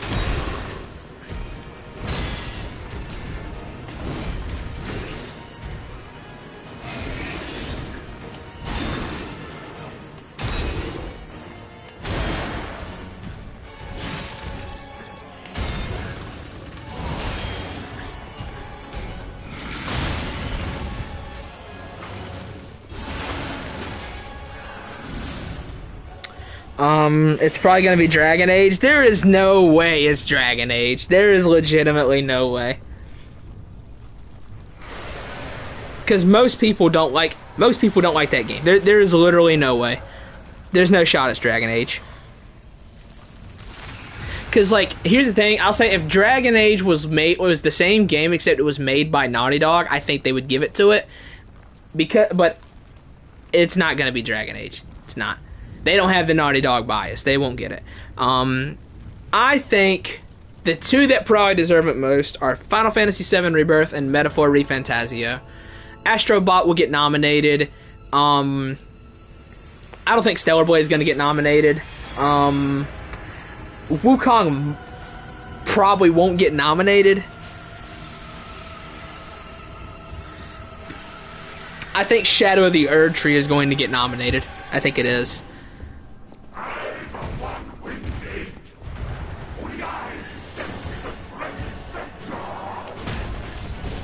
Okay, we need to get around to the other side of this guy.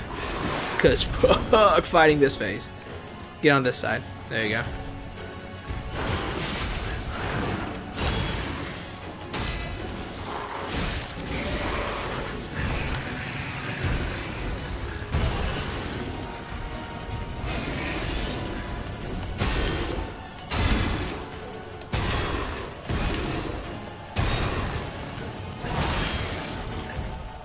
My favorite part is how much I can see when fighting this boss.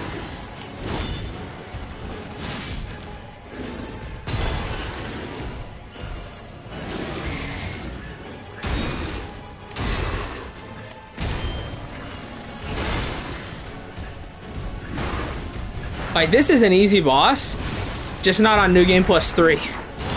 Because nothing in this game is easy on New Game Plus 3.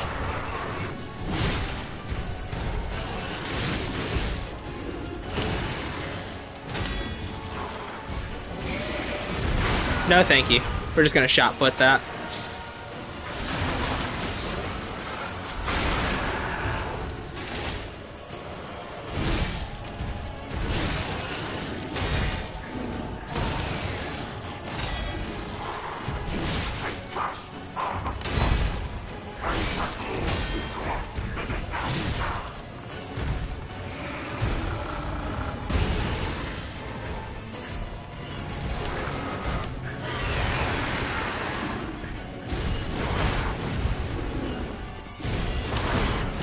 Okay, what is this Vord of the Boreal Valley attack? Jesus, chill, okay?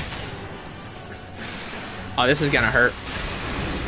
Oh, nice 6,000 damage on that. Let's see here. Personally, I think Black... Nah, that's delusional, I think. I can't say that. Like, Black Myth Wukong, outside of, like, a handful of, like, it's tough to say. Like, the bosses in Wukong, some of them are pretty solid. Some of them are pretty good. The problem is, there is no level design to be found in Black Myth Wukong. And whenever they try to actually design levels, they suck. You know, that's how you get the Pagoda Realm, right? And I think that the reason there's so many bosses is to cover up for a lack of competent level design. I think that's the whole reason why there's so many bosses in Black Myth Wukong, is simply to cover up for a lack of competent level design. I think that's 100% why the game's a complete boss rush. And I think that the game really lacks any substance. The game is all style, and there's a lot of style to it, but there's no substance. There's nothing there. There's nothing in Wukong. It's all style, no substance. I don't like the game. I think it's like a... In my head, I say Wukong's like a 6.5 to a 7 out of 10. I don't like it. And like, I don't have any agenda against Wukong or something like that. Like, the whole world seems to think that if you didn't like Black Myth Wukong, then you have some kind of agenda against it. I don't have anything against Black Myth Wukong. I was extremely hyped for that game, and then I just didn't like it. Thank you, Axel. I just did not like the game. The only game DMC5 is dope. That's like one of my favorite games of all time. Yeah, I think 100%, no questions asked, Game of the Year 2024 goes to Final Fantasy VII Rebirth. I think it should just sweep. It's one of the best games I've ever played in my life. Like, an open world that I actually enjoyed. That does not happen too often. Crot's name happened here. I haven't a clue. Alright, do I need to turn off the voice volume for Jiminy again? Like, the combat in Rebirth, like, maybe the best combat system I've ever seen in my life. Such a good combat system, great characters. The story is good. I think, there are some changes that, while I'm a bit shaky on them now, I think I need to wait until part 3 to, like, definitively say if I don't like them.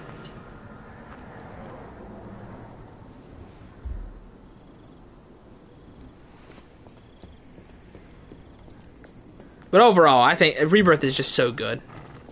Yeah, something is telling me Rebirth isn't going to win. I don't know what game is going to get it. In fact, I do. I'm telling you, I think if it is nominated, I think it is entirely possible they give it to Shadow of the Erdtree.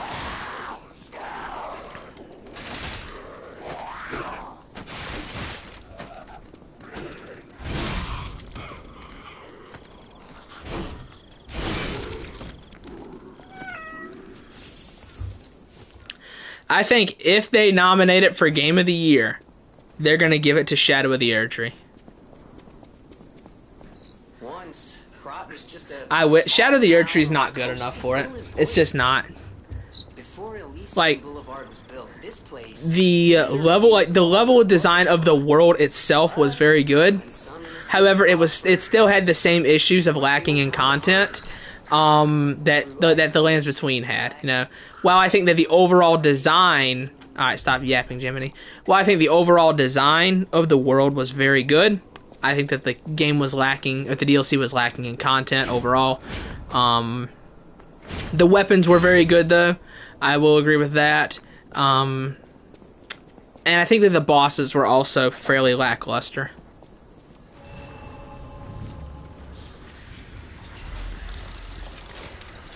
Like, Divine Beast Dancing Lion he's mid. Rolana's good. Putrescent Knight is terrible. Midra's great. Mesmer's great. Pre-nerf Radon is bad. I don't know about post-nerf. He's probably pretty good. Bale is pretty decent. Gaius is decent.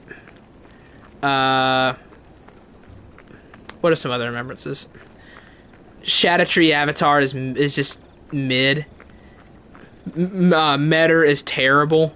Metter is genuinely awful. Ramina is mid. Like, it's too shaky. Like, Shadow of the Erdtree, despite taking so long to come out, it felt rushed. Isn't that crazy? Like, to me, it felt rushed. It really did. Gaius is the worst. Gaius is decent. He's got one annoying attack, but the boss itself is fine. The worst boss in the whole thing was probably Metter.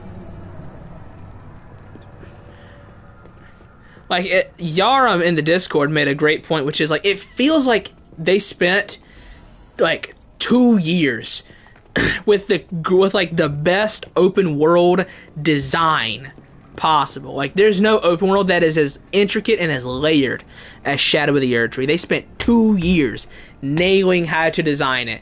And then they got 3 months out of release and were like, oh, shit. We gotta actually, like, put content in the DLC. Oh, dude, we only got 3 months to do all this. Like, that's literally what it felt like. Because, like, I'm telling you, Radon was the stupidest decision I've ever, like,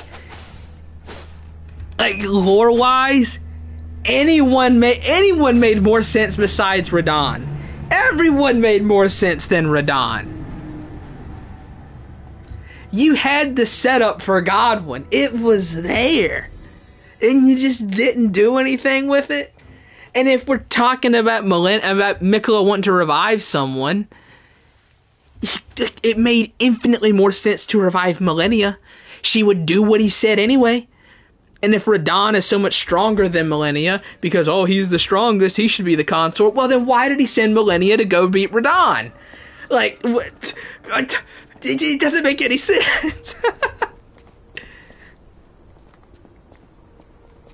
And then, like, and even then, like, there's so many unknowns that there's no way Mikola's plan could have accounted for.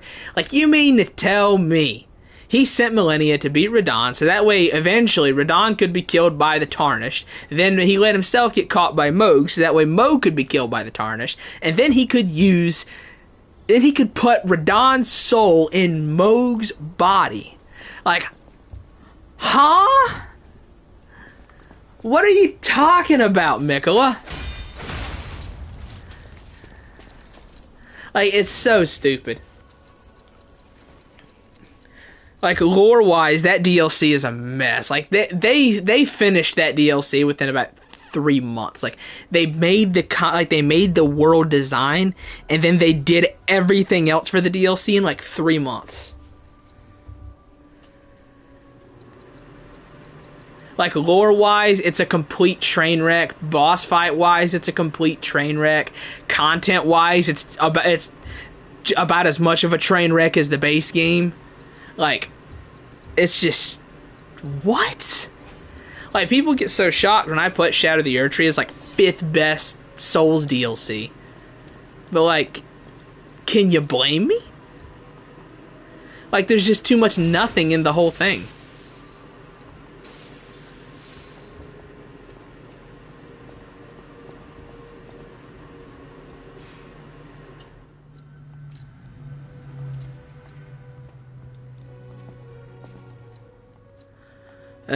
Man.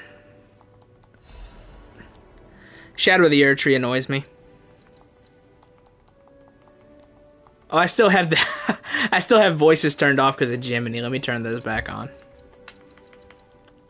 No.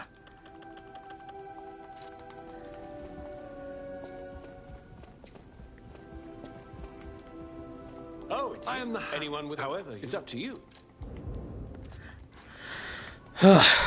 Yeah, it's just like, man.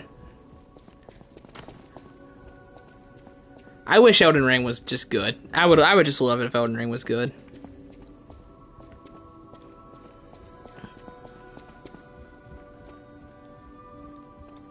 Welcome. Whatever then. I'm a hater. It is what it is. Truly, I will never beat the allegations.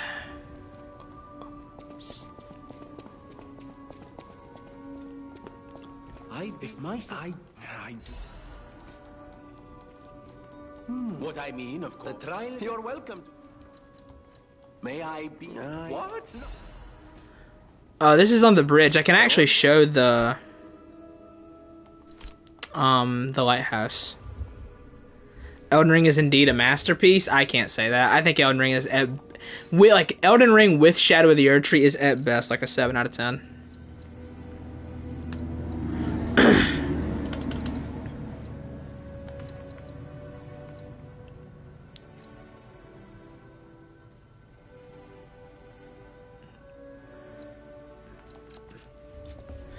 At best, I give Elden Ring like a 7 with its DLC. And to me, a masterpiece is something I would like say is like 9 out of 10 or above.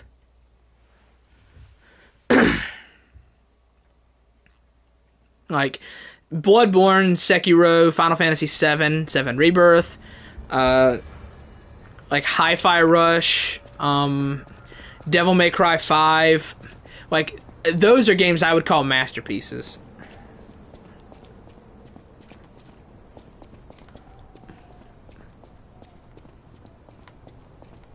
Oh, I think I'm at the wrong time of day. Yeah, because I think you're supposed to be able to see the lighthouse. I'm like, yeah, it's like down there, but I'm at the wrong time of day. You can't see it. That's rough.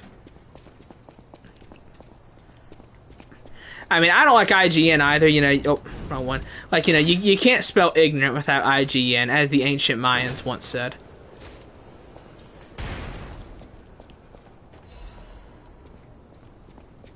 Two two one B. Okay, I know what that is.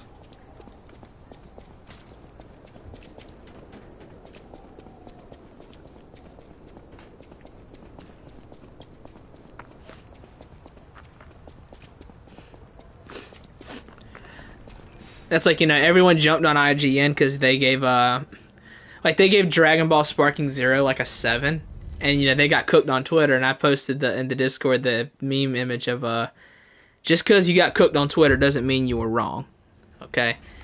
I mean, you know, while we're dishing out hot takes here, 7 out of 10 is pretty generous for Sparking Zero, but I'm just saying. Whatever, I'm a hater. I'm a hater. Is what it is. People always tell me my standards are too high.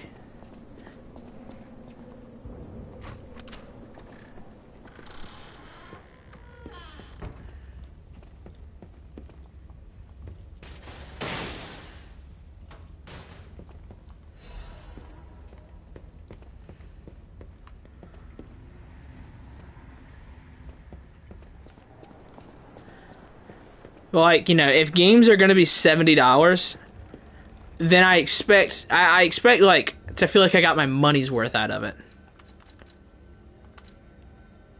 Whereas, you know, it doesn't really work out that way these days.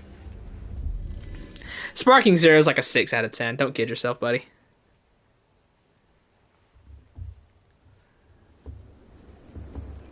I'm not gonna pretend like, you know, I don't think every Final Fantasy is good. Because my least favorite game of all time is Final Fantasy 16. It's my least favorite. And I also hate Final Fantasy 13 too, and I don't like Type 0. I don't like Crisis Core.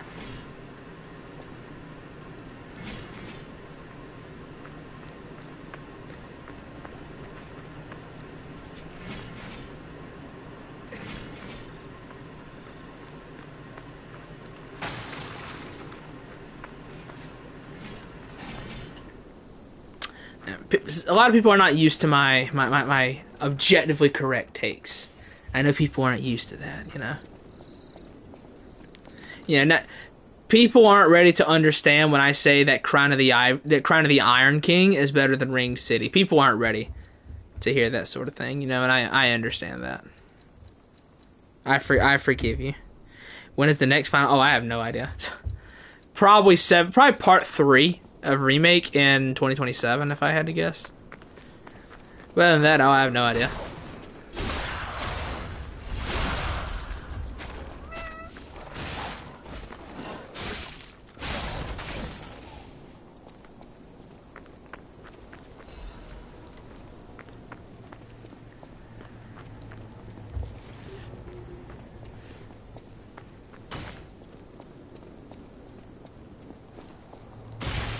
Ow. Oh, nice backstab. Appreciate it.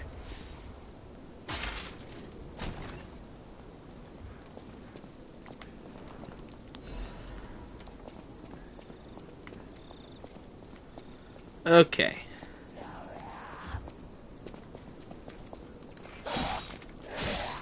Oh, I guess I'm still fighting Carcass enemies, huh?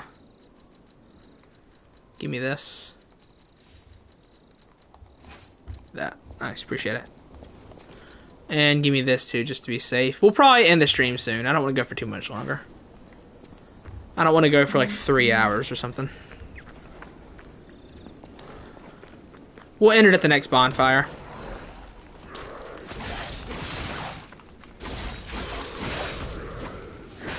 Ow.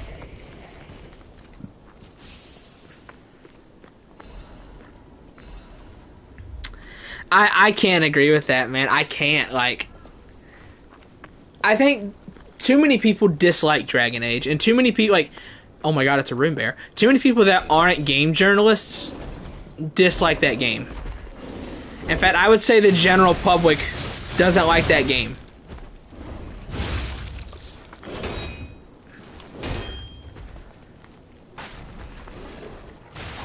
Dude, could this rune bear, like, not?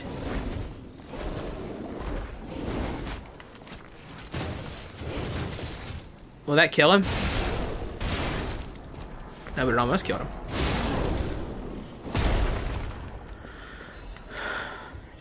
Yeah, like the general public dislikes it too much. I don't see any way it can win.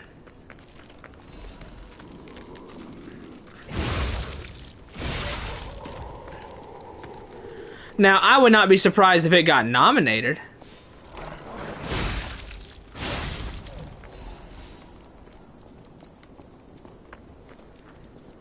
But I personally see no way for Dragon Age to win. I don't see it.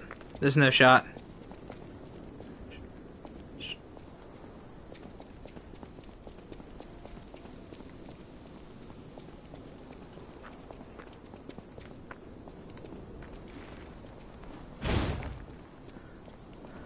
I haven't played it. You know, I'm not a Dragon Age fan at all.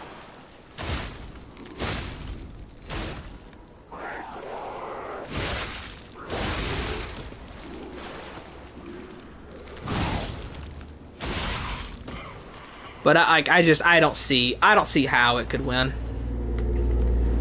I just don't see it.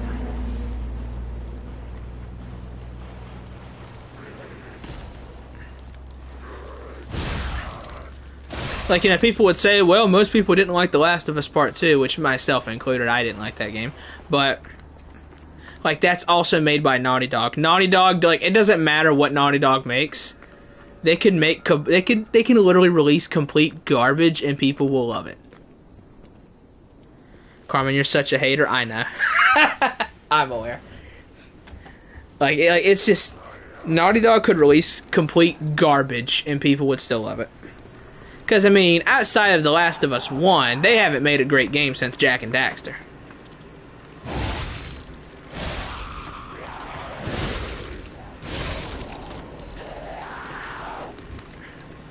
Like, none of the Uncharted's are great. A couple of them are good, but none of them are great.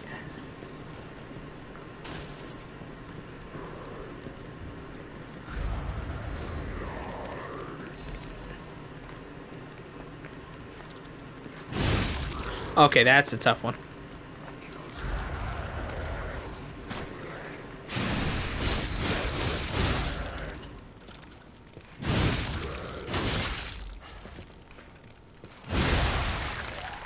I thought Uncharted was a great franchise. I mean, you also think Death Stranding is like one of the best games ever made. So, like, you know, your taste is highly questionable to say the least, Jackson.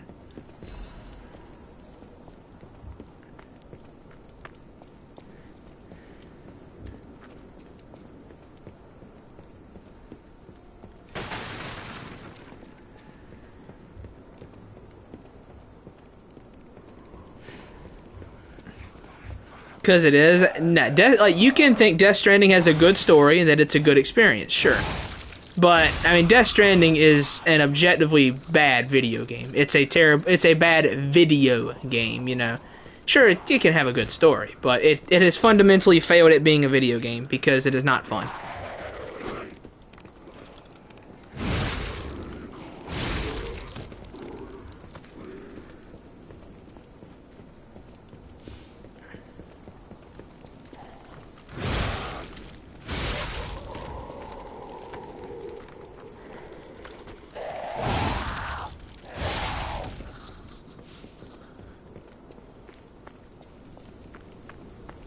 Like, if your game does not have fun or engaging gameplay, then, like, it's not a good game.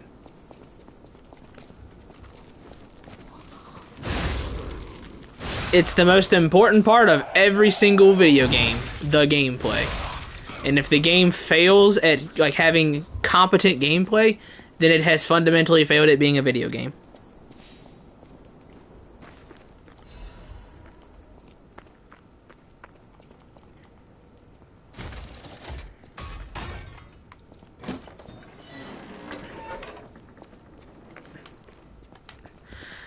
Like, that'd be like watching a stand-up comedian saying, well, this guy's like a really great comedian, except he's not funny.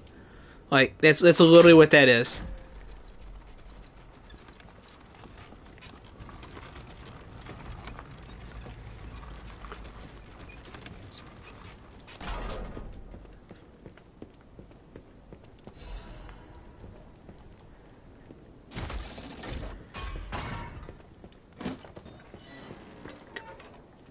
Alright, let's kill this thing.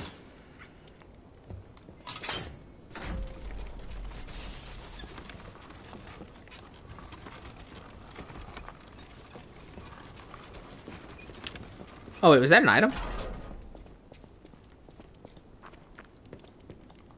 Wait a minute, was that an item?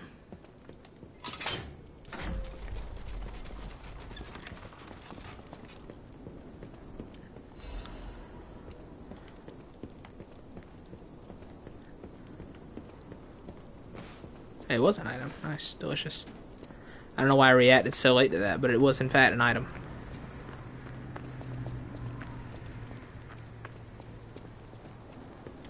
Alright, this enemy sucks.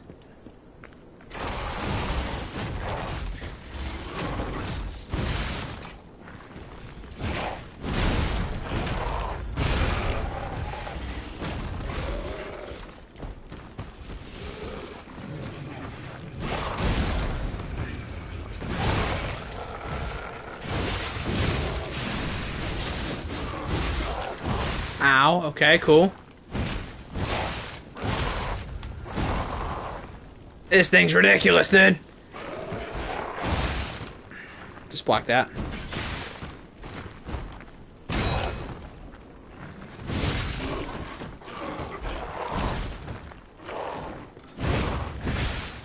Ow!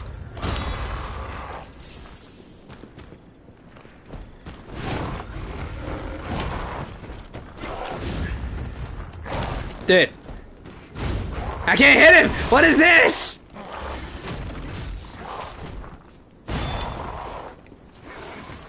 Blow up already! Oh, Jesus.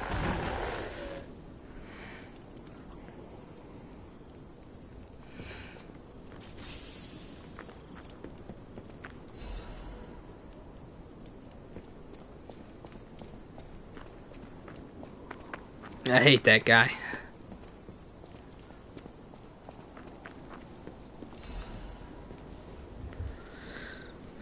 Ugh.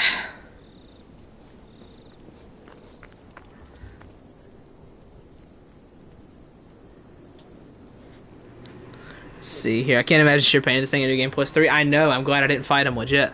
Because like, dude, that thing is terrible. On normal new game, he's bad. Alright, like I said, we'd go to the next bonfire. Running out of heals, though. We'll make it by. We'll manage. Showed Rebirth to a friend today, and he thought of putting Yakuza on hold and playing FF. Fortunately, Rebirth isn't on PC yet. So he'll continue playing the better franchise. Yakuza franchise sucks. Okay, I'm playing Yakuza 0 now. So far, it's good. I'm not going to say it's the most incredible thing I've ever played. But I'm playing 0, and so far, it's good. I'll say I don't love the gameplay. The story hasn't really grabbed me. None of the characters are really interesting except for Kiryu. The music's really good, though. The music's dope. So far, it's fine, though.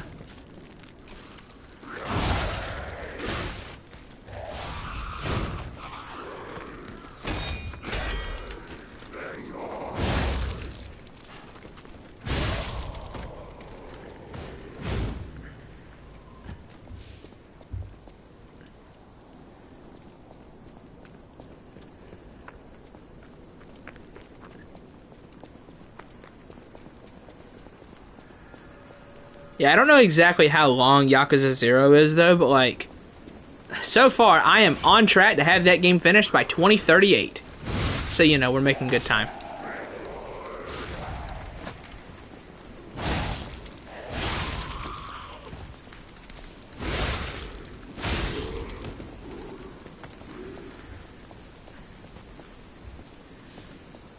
Yeah, I can't hate on Yakuza yet. I will say, I think, like, a video game, people who are playing this game, like, a lot of us, myself included, we're not, like, 11. Like, you don't need to have so much gooner shit in the game. It's just silly at times, like, You know, like, I'm not Karatella, you know, I don't need all this gooner stuff in my game.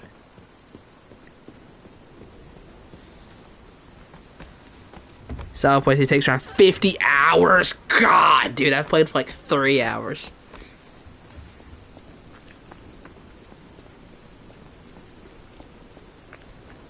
Mic test 1 2 1 2. Mic test 1 2 1 2. Oh, this thing. Aha. Olay.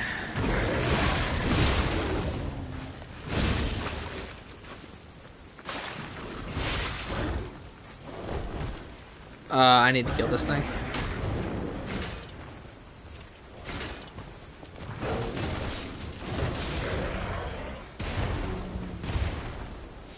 But Concord over Yakuza, that's a take. I don't know. Jackson's the man to argue with when it comes to Yakuza. I have no opinion. Don't make me drop DS2. Bro, you're like almost at the end of DS2. You're literally in Crown of the Ivory King.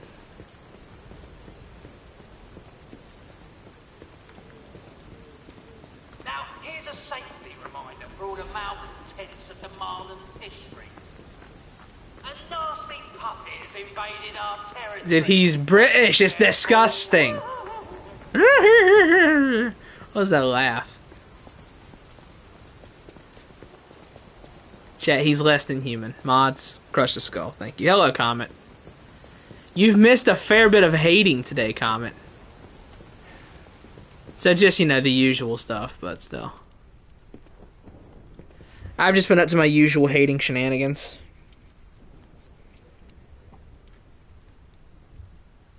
What are we hating on? Oh, we've hated on just about everything today. It's really tough to pin down one thing in particular. We did some Elden Ring hating. I did some DS3 hating. Let's see here. I did some. I talked a bit about how 7 Rebirth should win Game of the Year. I did some Black Myth Wukong hating. Yeah, I just everything on the itinerary really.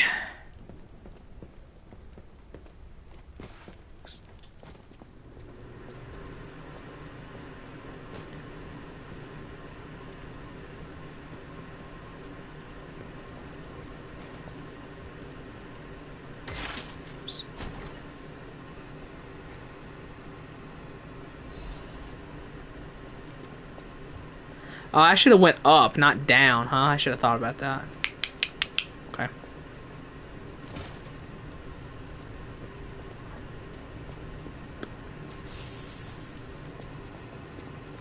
The day a Final Fantasy game wins Game of the Year, Day of the World's End. I mean, 7 Rebirth genuinely deserves it. I think Remake deserved it in 2020. Rebirth 100% deserves it this time. 100%.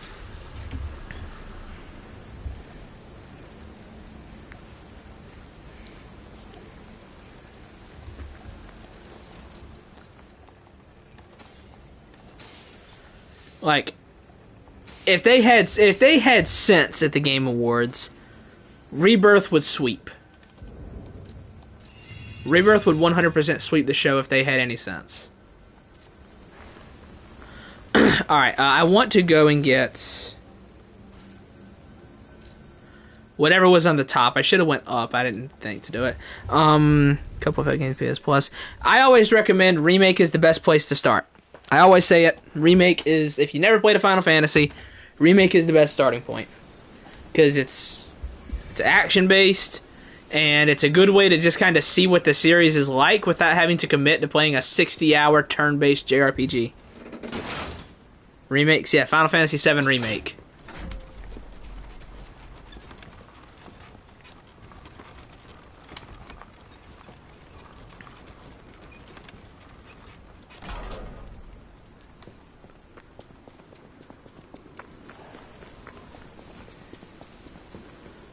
Yeah, like I said, like it's the best way to like try the series out without dedicating yourself to a 60-hour turn-based JRPG.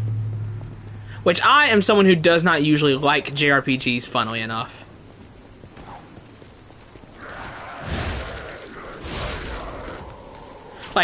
Xenoblade? Absolutely not.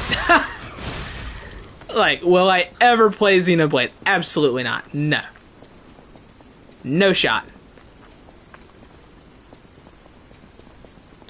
I mean, literally the only reason I even played Persona 5 was because the music was so good.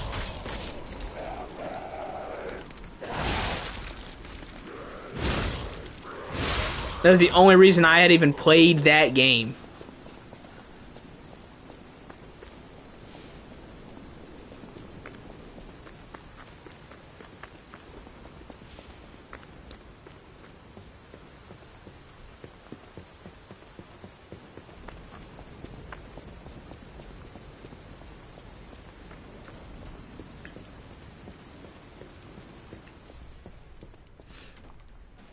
I mean, if Infinite Wealth doesn't get nominated, because Yakuza isn't mainstream yet, Rebirth should definitely sweep it.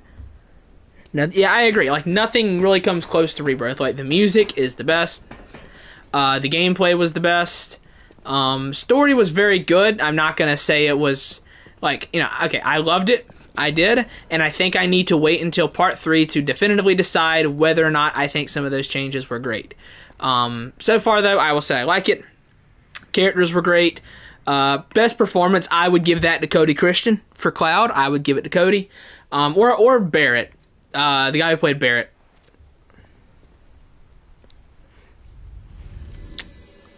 Have you played the first two Batman games? What do you mean? Arkham Asylum and City? I played them.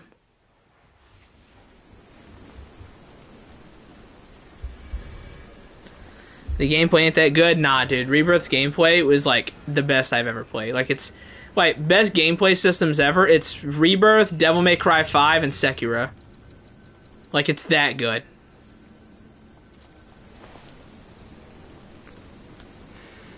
Okay, Arkham Asylum, I think, is probably still the best Batman game. That might be a bit of a hot take. I think Arkham Asylum is probably the best. City is good. I think it's got problems. For me, the rankings go Asylum. Oops. What's that?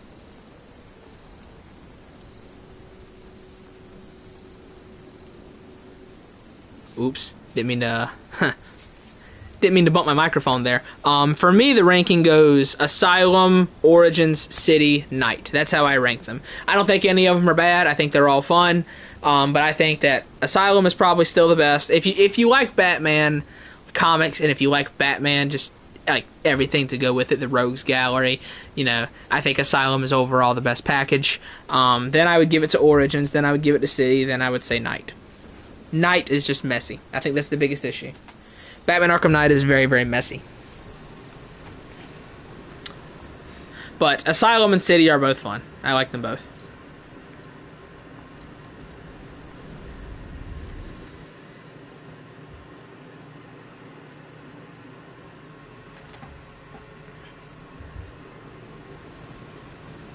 Yeah.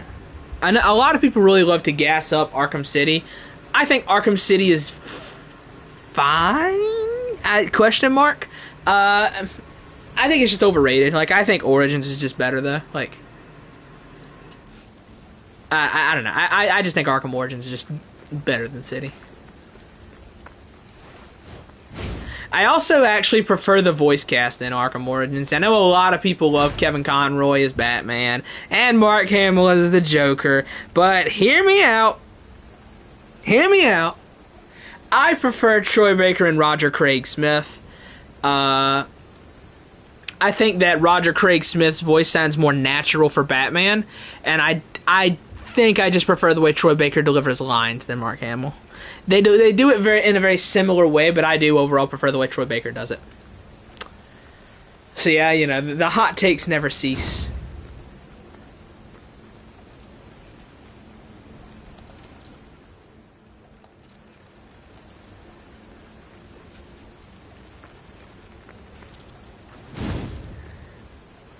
Like, I think Kevin Conroy's voice sounds unnatural.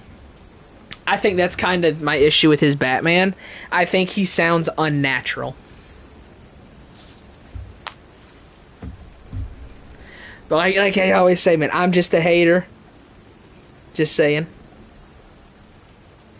Like, I don't think Yuri Lowenthal is a top 5 Spider-Man voice. I don't. I can name 5 Spider-Man voices that sound better than Yuri Lowenthal. And I don't like the Insomniac Spider-Man games for the most part. You're delusional? I am not, I promise you. I think that Roger Craig Smith's Batman voice in Arkham Origins is much more natural than Kevin Conroy's.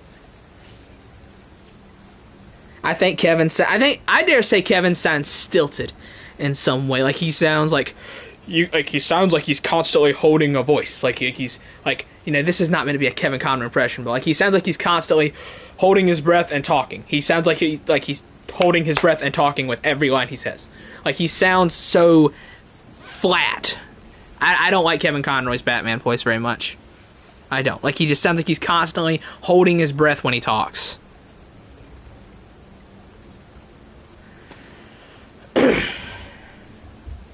That's the point, but it doesn't sound natural. Like, I just prefer the way Roger Craig Smith delivered lines. I can't help it. Which, my favorite Joker is actually John DiMaggio. I like John DiMaggio's Joker the most, personally. That's a crazy take, I'm aware.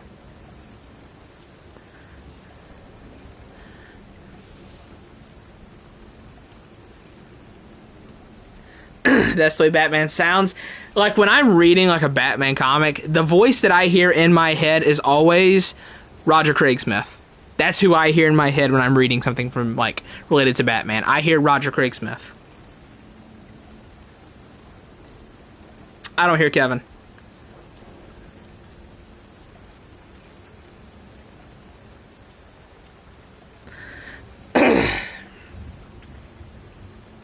My takes are crazy. What can I say? Like I said, everyone is like, oh my god, dude, Yuri Lowenthal is the ideal Spider-Man voice. I hear Josh Keaton, Reno Romano, Sean Marquette from The Ultimate Game, Christopher Daniel Barnes from the 90s show. God, who else? There's gotta be more people that I think are better as Spider-Man than Yuri.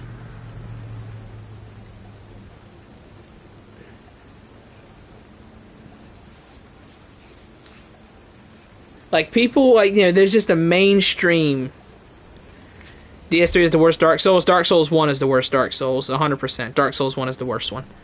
Dark Souls 1 is the only Souls game that I think is bad. Out of all the Souls games, I think Dark Souls 1 is the only one I would call bad.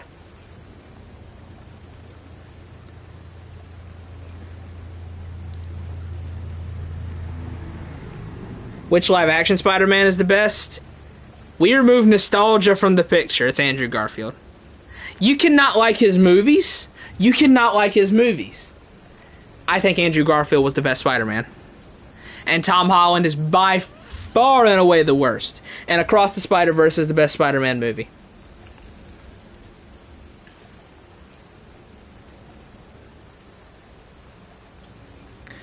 Like, I did not like Miles Morales before the Spider-Verse movies.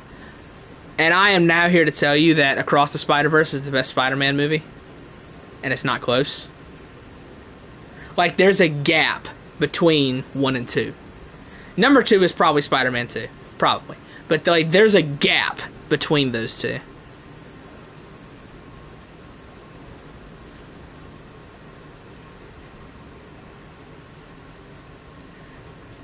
I'm starting to understand why people think that I bait. Like, a lot of people think my takes are bait. I have never, ever put a take out on the internet that I would not 100% stand behind with confidence. Every take I put out there, I would stand behind with absolute confidence.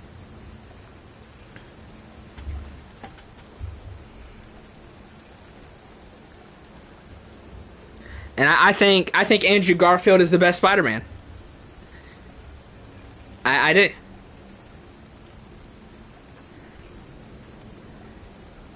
And I am almost physically repulsed by every aspect of Tom Holland's portrayal of Spider-Man. I am physically repulsed by his portrayal.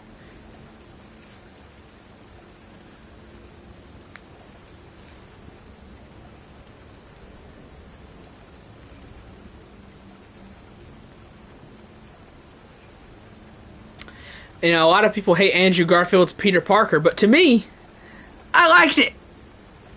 I liked it. It was fine.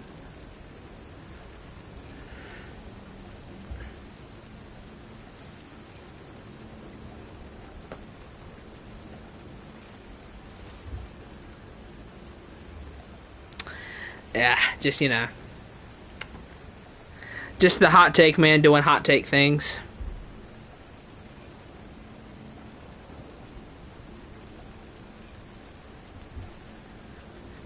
I think Tom Holland was solid enough in, like, Civil War. And I think that the issue, like, I think the problem with Tom Holland is, like, the director of his movies he's retarded. Because, like, Tom Holland has had to learn the same lesson in 3 different movies. Like, what did he do in Spider-Man Homecoming? He said that he would not stand by and just have a nice evening with Liz. He would not just stand there and do that. He would go after Vulture. Even though he could have had a nice night with Liz Allen, he said, no, even without my suit, without my gadgets, I have to go stop Adrian Toomes. And he did it. Regardless, he did it. And I think Homecoming would be a fantastic Spider-Man movie if he learned his lesson in that movie. Because he made the responsible decision. Then we get to Spider-Man Far From Home. What do we get? I don't care that the world could be destroyed. I don't even care that this guy, because at the time they didn't know Mysterio was lying. I don't care that this guy from an alternate time, not an alternate world, says, hey, these things are going to destroy your planet. There will be nothing left. Spider-Man, you're the only one who can help me. What does Peter say? But I'm on vacation, man. I want to be with MJ. Stop. My pussy hurts. Like, what are you doing? Like, how do you not... Like, did he forget? Like, it burns me up, dude. Like, it burns me up so bad.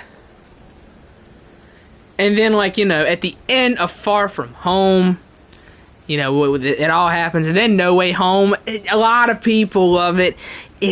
I mean, I appreciate the fan service as a guy who grew up with these movies, but, like, if you were to take out the fan service, like, imagine the cast of characters, but not from previous movies. That movie people would fucking hate that movie. People would hate No Way Home. Like, it's just, it relies so heavy on nostalgia. The whole movie is relying on nostalgia. And it's got nothing to it besides the nostalgia. I think the ending of No Way Home is really good, where Peter had to learn the same lesson for a third time of, like, you don't, like, if you're Spider-Man, you don't always get the happy life. You don't get that, you know? You know, be like, what was it that, like, Spider-Man says in the PS1 Spider-Man game? I think, like, the line was, like, being Spider-Man, what is it, like? God knows. I forget. I think it's like, being Spider-Man has given me a lot and taken a lot away, but one thing never changes. I strive to put others before myself, no matter what the cost. Whereas in the MCU, it's the complete opposite.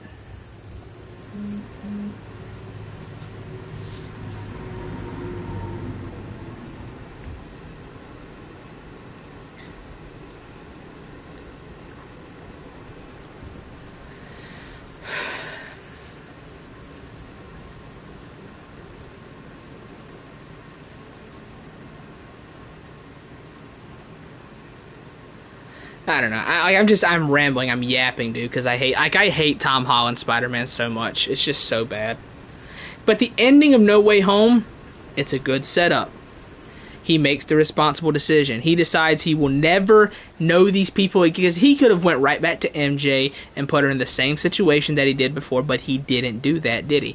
No. He made the responsible decision. He knew MJ being near me puts her in danger, and I don't want that for her. And he didn't say a damn thing.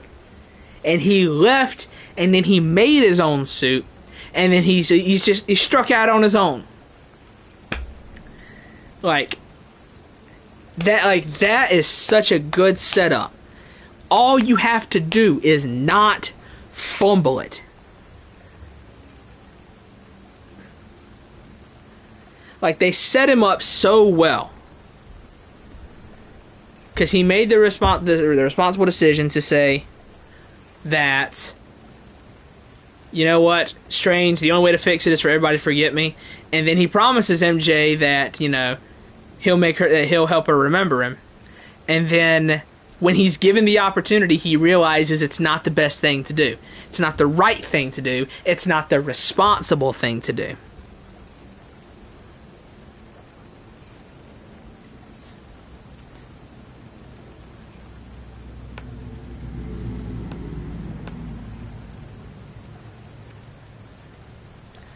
Oh Lord. All right, have we had enough? Have we had enough yet? Have we had enough yapping and arguing? And I know we're not arguing. I'm arguing with myself more than anything. Like, it's just man.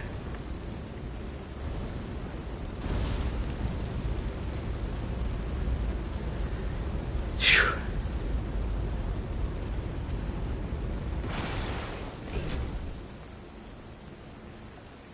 Can I hurt these guys? Nah.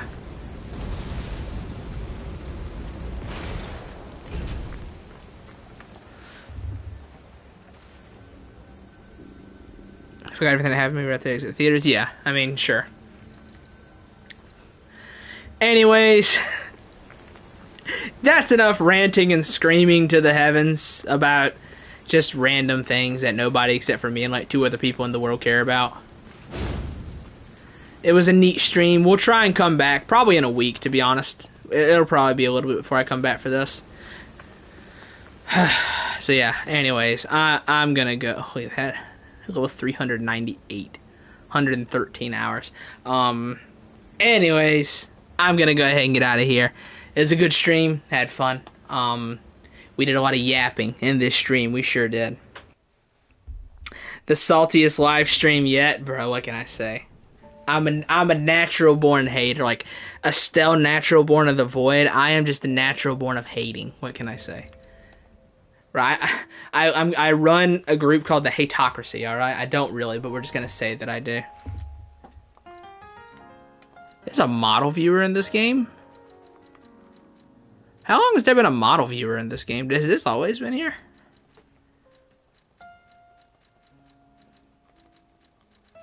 Can I inspect P's player model very closely?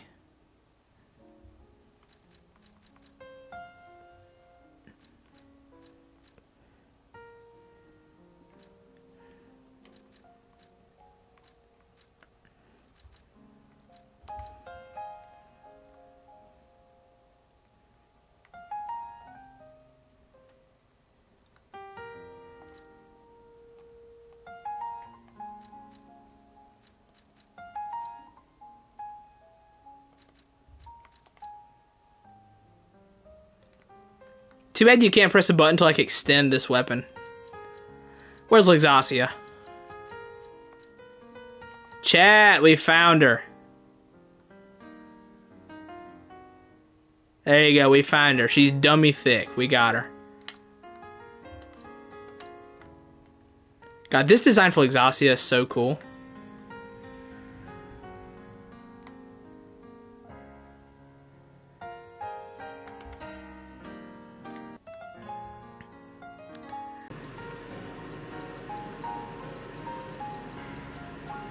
Let's all see what we're really here for. Oh, yeah, that's the stuff. Alright, that. Oh. I saw that little bit of lag on the phone there. I saw that. Anyways, that's enough nonsense. I'm gonna go ahead and get out of here. I'm gonna go ahead and get out of here. Oh, God. It was a neat stream. We'll come back from Eliza P in, I don't know, maybe a week. Thanks everybody for coming out. Descendant of Artorias, Taha, Jackson, Xmail, Comet, everybody who came out, appreciate it. I'll probably play like either Yakuza or maybe, I don't know, maybe Elden Ring. I don't know, we'll see. Anyways, I'm gonna go ahead and get out of here. Y'all take it easy. Lord have mercy.